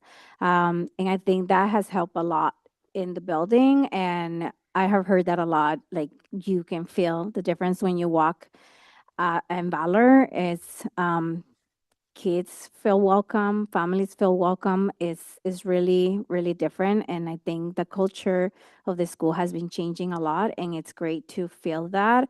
And I know that the students feel that. We do have also teachers who have volunteer to take on students who might be struggling in other areas in order for them to be present and kind of be that mentor that they need. We do competitions between grade level. We learn from those too. Our first competition was a complete disaster. My 8th graders were like, this is the worst that we have done with tardies. And I was like, oh, I know, I noticed too. So we tried to do that. We also did like the whole phone situation in which we allowed them to use the phone during their lunch break. And whoever the grade level who got the least amount of 30s will win. We got to 9 30s per day, which is actually fantastic at the middle school level, considering that all the students participate and they kind of promote that. And I will tell them, I announce it during lunchtime and tell them, okay, well, it is your responsibility to hold your friends accountable because it's, a team effort, right? So that seemed to work a lot and they loved it. We have done other things. We create incentives for specific students too, but we are recognizing those students who are doing well. That is actually a suggestion that came from the site council. They were like, I think we focused a lot in the negative stuff last year, so we would like to focus on the positive. So we created those quarter hours assemblies, and we included attendance as well, and the kids love them. So I think it's really important. I love when they come and tell me I should be there, and I have to go back and check and make sure that they do meet the requirements, and they have to do this big apology and call them out in front of everyone in lunch so that they get recognized also in public because they love it, even though they say they don't.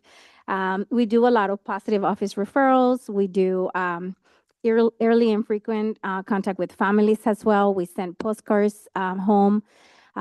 We try to do competitions, but also we do accountability a lot. We do focus on students who come late. We do assigned detention, whether that is lunch detention, after school detention, or Saturday school, depending on the number of authorities. That's something that that they have to do. It's kind of making up the time that you miss, and you have to work during those times. So we do a little bit of everything. I do feel that the teachers play a huge role in everything that we do every day. Our assistants have those connections with the students too. We have homeschool contacts. We also have a closet for students and parents for basic needs. So the students know that they can come and talk to us if they have anything that they might need. So we try to provide for them to feel comfortable. Today, for example, we had about I'll say maybe a dozen of students who didn't have like a shirt to wear for promotion. And so, when my husband gains weight, it's great because then I can take them all. And so, all for that, the students were really happy. We gave them a shirt and they got to wear that. And it's just so meaningful for them because they were just wearing a plain shirt and sometimes they don't know.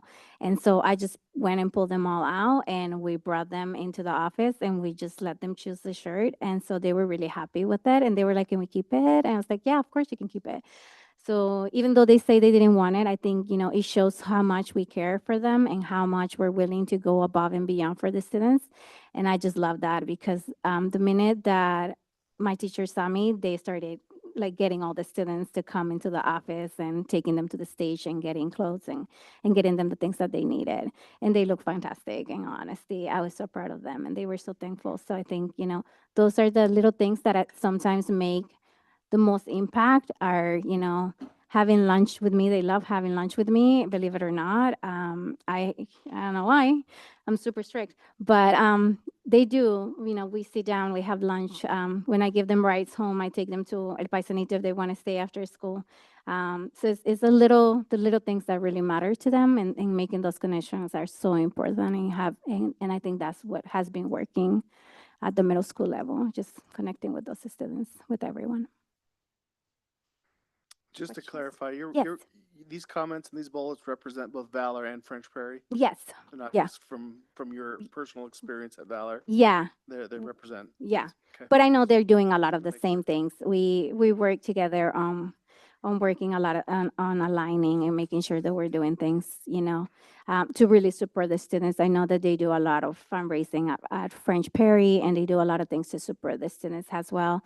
I can see, and that's one of the things that I have learned about French is like the resilience and how they are willing to work for the students. I have met the staff and they're fantastic too.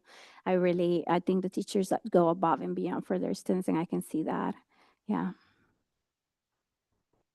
Yes, I want to thank the principals for being here, and they're here representing their levels. And so the levels have collaborated on the analysis of this work to pull out what are those common things that are working. So these slides are representative of not just the individual schools, but the entire level. Sure, I just want. Okay. Questions?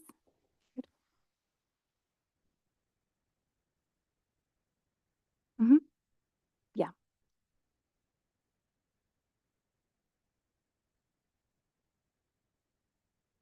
We have to get a permit. We do through the process of getting approved. And if you're an approved driver, then you can give them, right? We call the parents. Oh, yes, we call the parents, we ask them, and yeah, and they let us take the kids. Yeah. Mhm.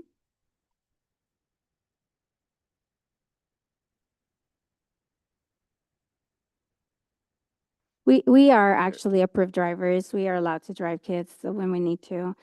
We tend to do it in a pair or something, but we do give them rides, especially when parents are not able to. I mean, Yeah, a lot of have the times we take them also. Yeah, we have a protocol we that do. needs to Yeah. be in place to be able to Mhm. take students home. That includes being an approved driver and then additional permission. So Permission there for are parents. guidelines and Mhm. protocols for when we take students home.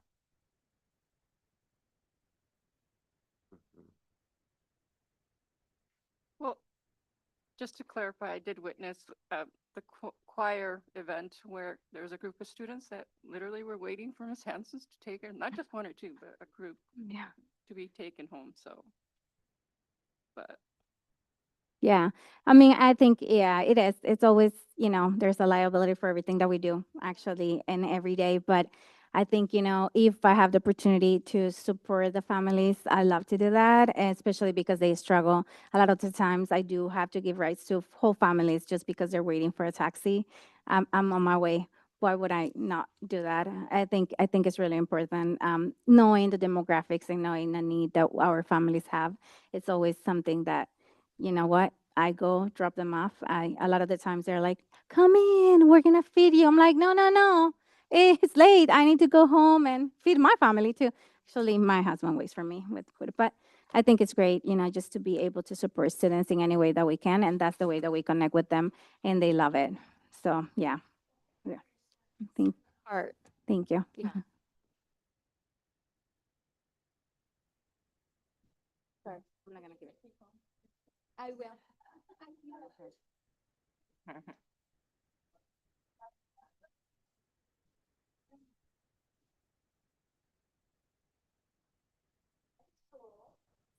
Bringing it up with almost 10% growth. So 50.45%. Still not.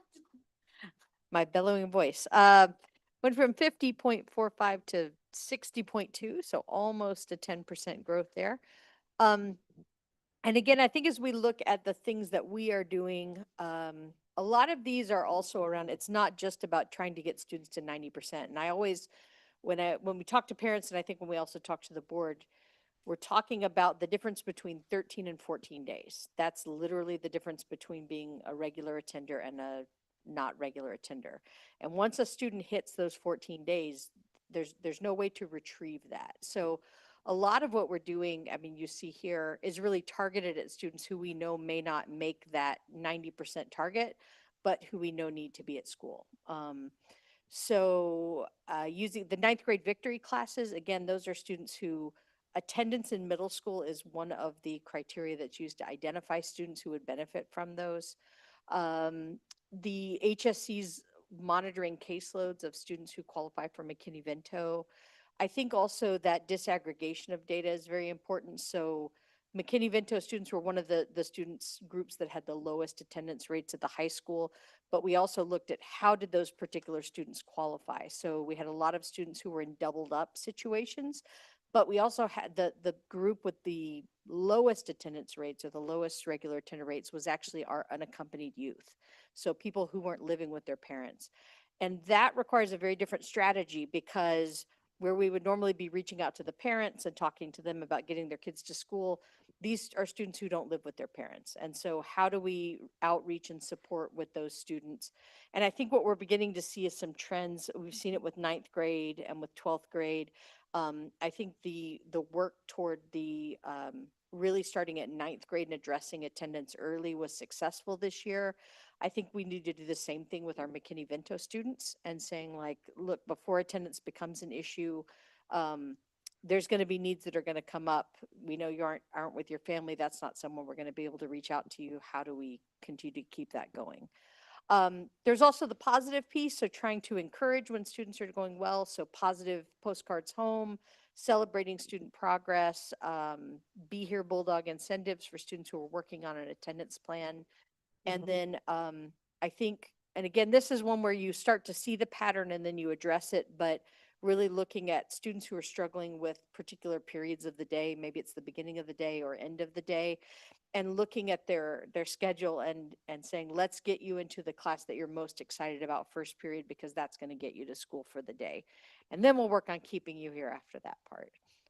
But the growth is there. We're still fighting things like we're fighting jobs is a big part of it with our 12th graders. We have employers that are calling kids during school and asking them to leave to come cover shifts. It's a very pervasive issue. I think we see that too once students begin driving. That's a correlation that I know we saw. When students are responsible for their own transportation, it gets a little harder to get there, or they're picking up friends. So I think kind of the common theme was that early intervention of recognizing it early in the year and getting on it before students get to that 13 or 14 days of absence. I think also the letters were very effective. So sending out attendance letters to try and catch those patterns early. And I think there was a lot of good parent response to those letters of saying like, oh, wow, I got this letter. What do we need to do next? I think also, Brian, to answer to your question, like what happens after the bullets, right? It is, for us, like this is more like reactive. A lot of this is reactive, right? We're already noticing that there's an attendance issue. So how can we be proactive? Let's start at 9th grade, but also like how do we give students a reason to come back? And so that's going to only come in as we improve our instruction, make it engaging, and how do we actually motivate students or say like, hey, tomorrow we're doing this, and giving them that, hooking them in a way that they feel that they're missing out on something. And that's only going to happen as we make our instruction more engaging and meaningful and create those relationships. And that it's only going to happen with all the other work that we have presented, which is our professional development, our students, our counseling groups, and all the other supports that come in place in order for us to be able to provide those services that are really meaningful for students, and they really feel like they're missing out, and not just like, oh, I just won't go to school today, it doesn't matter, right? And so like giving students that reason to come back, and then supported by all these supports and interventions along the way. I think too, and I think it speaks to the high interest classes that the high school has added, the engagement between the two schools is among those students who were not regular attenders, there was on average about a 12 to 15% increase in attendance. So they weren't necessarily regular attenders for the year, but we got them to school an extra 14, 15, 16 days for the year. And that's a lot of learning. And I think it speaks to that interest. And hopefully they keep that 15% growth and we get another 15% out of them next year.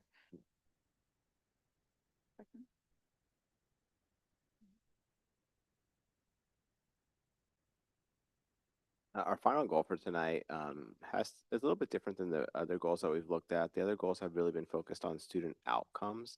This goal is focused more on system implementation, really thinking about our PBIS implementation. And PBIS is so much more than just the safe, respectful, responsible ticketing system that we're all really familiar with. So our goal here was to have all of our schools be at full implementation in all categories of the Tier 1 tiered fidelity inventory of PBIS, positive behavior interventions and supports. So here are the 15 features of Tier 1 implementation, and similar to in all of our goals, our work really has been to standardize or to have like a real clear fidelity to the implementation of our programs. When we do things really well, if we implement them with fidelity, that's when we get that Tier 1 outcome, getting to 80% of success rate. So this goal was looking at the implementation of that PBIS system. And our schools took a really critical look at their implementation to drive improvement. So our goal, we didn't quite make it in getting it to full implementation in all 15 categories, but we did improve in 75% of those 15. So take a look at how we did at each of the levels and next steps to move towards full implementation of PBIS. PBIS improves climate, attendance, sense of belonging, all those impacts for students. Okay, in elementary school, we looked at the indicators that Mr. Larios was talking to about earlier, and we noticed that out of the 4 schools, there were 3 indicators that we needed to pay more attention for next year. Database decision making, fidelity of data, and systemic annual evaluation for our PBS system. So what we are going to do next year is when it comes to database decision making, we're going to do a better job in actually getting the data and showing the data quarterly to our team, and that will help us to align the professional development for our staff and our team to go along with that data being presented. When we talked about data, it will give us ideas on what specific behaviors we will need more help with, what areas are the ones that we have to be more careful about and pay more attention to. It gives us the time of the day that we might be having more behaviors than others. So it's very specific when it comes to what we can analyze when it comes to behavior data. So we're gonna be more purposeful on when we're gonna do that and connect it to a series of professional development for our team.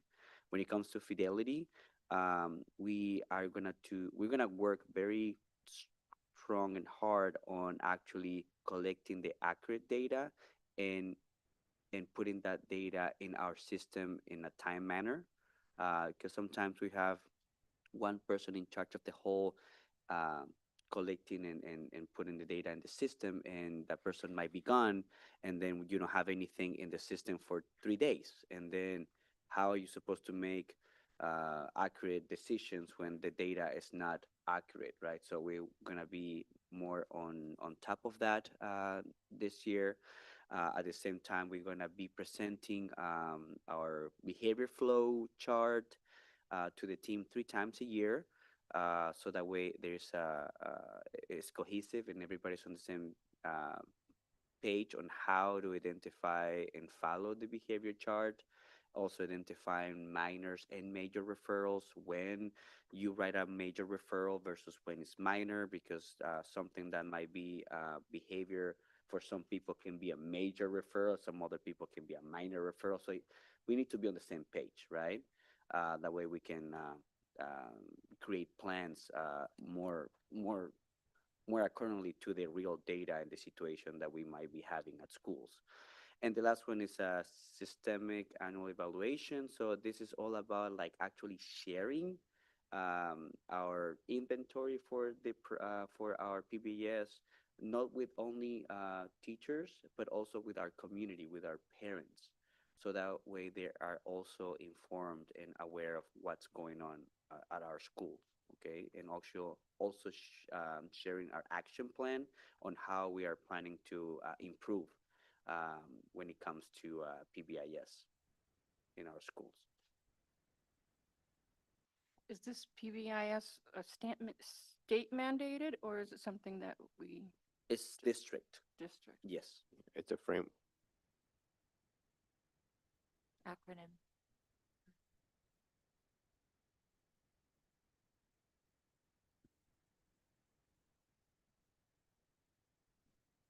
My turn. So I think as a level, we when we met, we realized we're not scoring ourselves the same way, but the data that I will be presenting has a level in what we need to improve.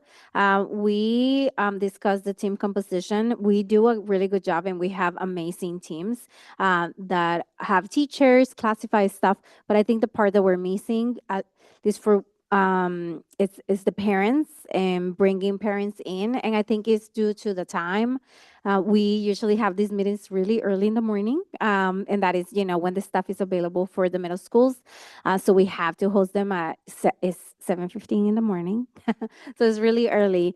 But that is one of the things that we realize that we have to work on, and creating that time for parents to come in and join our team.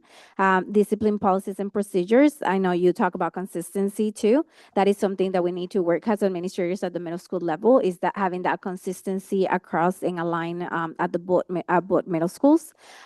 We talk also about classroom procedures. I do believe that most of our classrooms are following PBIS. However, not all of them are doing it in a consistent way, and we can see that sometimes when we visit those classrooms. So we don't want to present some information that is not what we're doing. So we're currently working on that consistency piece that is so important for our level. Feedback and acknowledgement. We have to work to have a formal system for acknowledging a student behavior that is used at least 90% of the staff and received by at least of 50% of the students. That's the number that comes with this assessment essentially that we're doing. So we really need to come up with a better system to make sure that we are doing this across the board in that percentage that is high enough for us to say you were using it with fidelity. Faculty involvement, we need to make sure we present the data to our staff at the end of each quarter. I think we have been doing that. One of the things that we realized is that it will be really important for us to present last year's data at the beginning of the school year, just to inform our practices and strategies that we will be using. The student, family, and community involvement. We need to make sure we provide our families, communities, and students with opportunities to have provided feedback on Tier 1 practices. We do an excellent job in getting that feedback from our teachers, the staff, and students. And I think we need to work in order to get that feedback from our families. We do get the feedback from the families, but I think when it comes to the community, we don't really put it out there. So we need to find a way to really communicate and have those connections in order to have that community partnership that we need.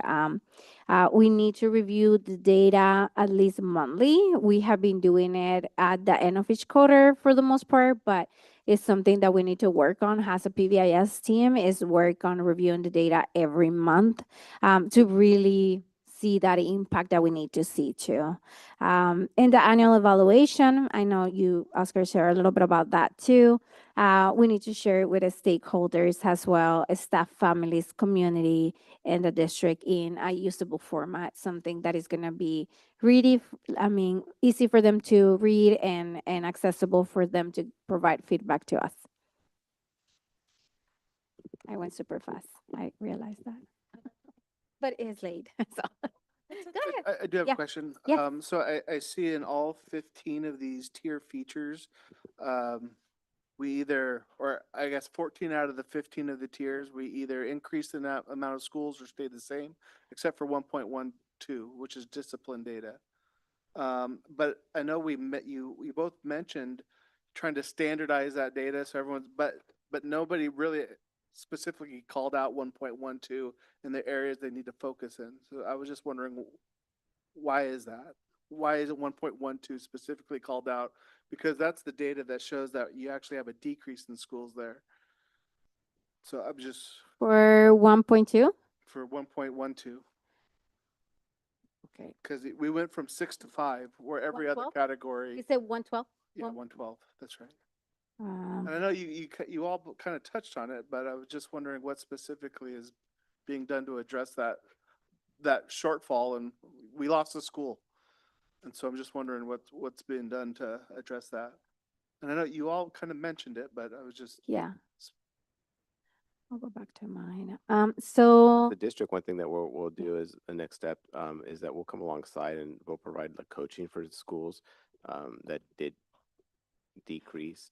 And that's going to be provided internally and externally as we continue to work with Northwest PBIS. So we'll be doing some like internal coaching support for schools that were showing identifying as needing some additional support. But I mean, again, I mean, 14 out of 15, we saw great. Yeah. I was just wondering why I that think it's 1.12 because is the scoring criteria for that one specifically, it actually talks about the discipline data system exists that allows us to access the data immediately and to show it in a graphic way of frequency of the problem behavior events by behavior location. So I don't think everybody's using that system where it provides you that instant, okay, we got it. This is, so in order for us to get to that too, which is the way that we will increase, will be that we have the discipline data system that is instantaneous. We get that access right away, and then to graph or the frequency of the problem of the behavior. So I think that's yeah.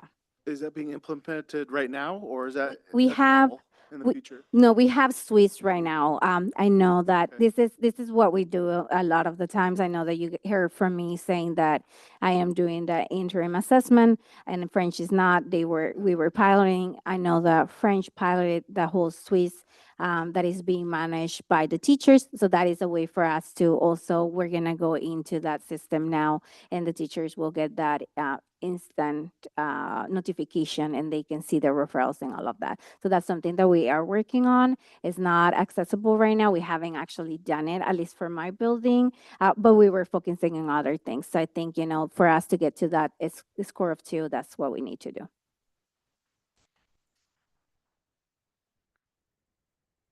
Thank you. Thank you.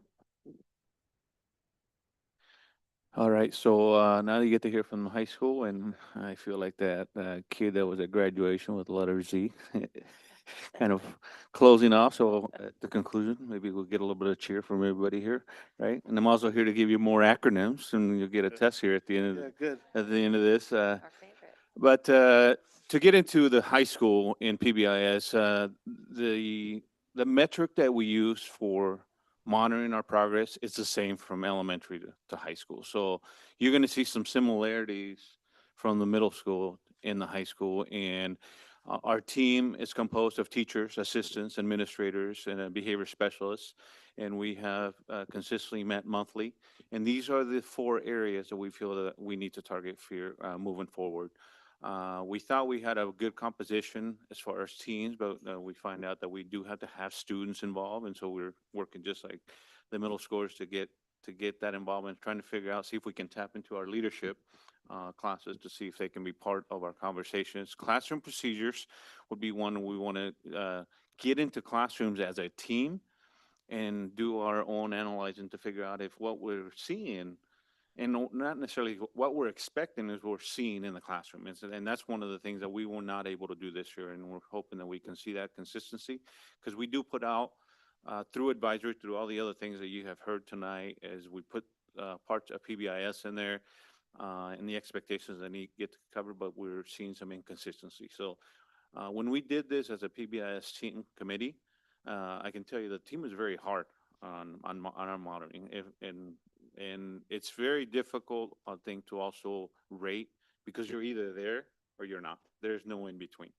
And so in some of our ratings, we actually went down just because we expect a lot of us. We want to progress in these areas. And these are some of the areas that we're going to be monitoring in the future through classroom visitations. And the same thing as Valor mentioned in number 14, it's fidelity of the data. One of the things we feel like we do well, we have the system, the SWIS, which is school-wide data that we use to see where our areas, pockets of challenges are throughout the day, throughout a period, passing, whatever it might be. But we weren't consistent enough in our monthly meetings to dissect that. And so the team wants to do that. And in addition to that, find a way in how Mrs. Nash and our admin team shares out the Monday notes to disseminate that out to the staff so they can see weekly progress. And we currently do that. We currently do that for referrals, but I think it needs to go deeper. It needs to go deeper. And we also, I think, need to be looking at the data for our successes. And one of the things I want to close with is the fact that we monitor our progress, but we also always looking at our successes, and we want to celebrate the students who are doing the right thing. We often think about the deficiency model with respect to discipline, And PBIS is just the opposite. It really is to encompass those students that often get missed because they're doing the right thing. And so our behavior specialists are part of a PBS committee, and they have been putting some things in place this year as a pilot. We call it the BIP luncheon. So students that are doing great with being punctual, get a special pass, and we did it for the last couple months, and they got to have lunch with a buddy in a courtyard if you've been out to the high school. And so we're looking at doing that, looking at seeing how the tickets that you see, the system that you see at the elementary and the middle school, seeing what does that look like at the high school? Because when you're talking about young adolescents, you're talking about, you know, a piece of paper doesn't go a long way as it does in the primary.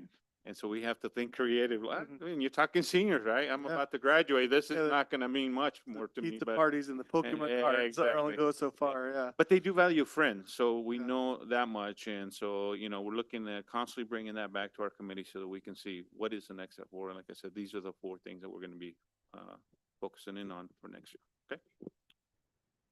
I think if anything, highlighting that this is not a score that we're receiving from anyone else. This is a self-reporting. And so that just shows that, you know, staff is not really easy on themselves and they're not easy on us. And so we could have done better if we really wanted to, but we also want to have that honesty and transparency that this is an area of growth for us and we're looking forward to doing it next year.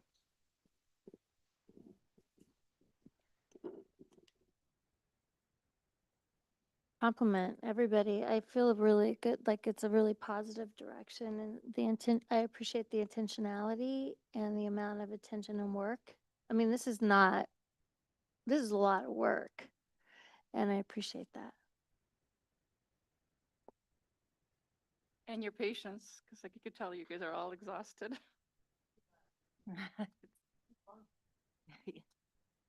I do have field day tomorrow, so you guys are welcome to come. and help Supervise middle Yeah. schoolers. Yeah, so Lisa, we can see the improvement at French Prairie versus Ballard. Because it will be clearly evident at the graduation. Do we have additional questions for our panel? No. Well, thank you again for your hard work and your, I hope that you have a restful. Thank you. Yeah. Woo!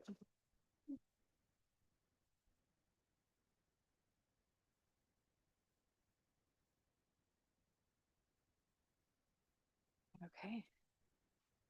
Agenda board item, board. Agenda item number 7, Lisa. Board calendar. Our next board meeting is June 24th, 2025, 5:45 PM. Agenda number 8, future agenda items. Any future agenda items? Seeing none. Is that yes? It's just moving over. No. No, we're not. That's, you mean for, I'm confused. We'll have it, we'll put the draft of Yeah. an agenda together and get it out to folks, Okay. including what we discussed. All right. It is now 10:40 and I adjourn this meeting. How did we do that? Only 10 minutes?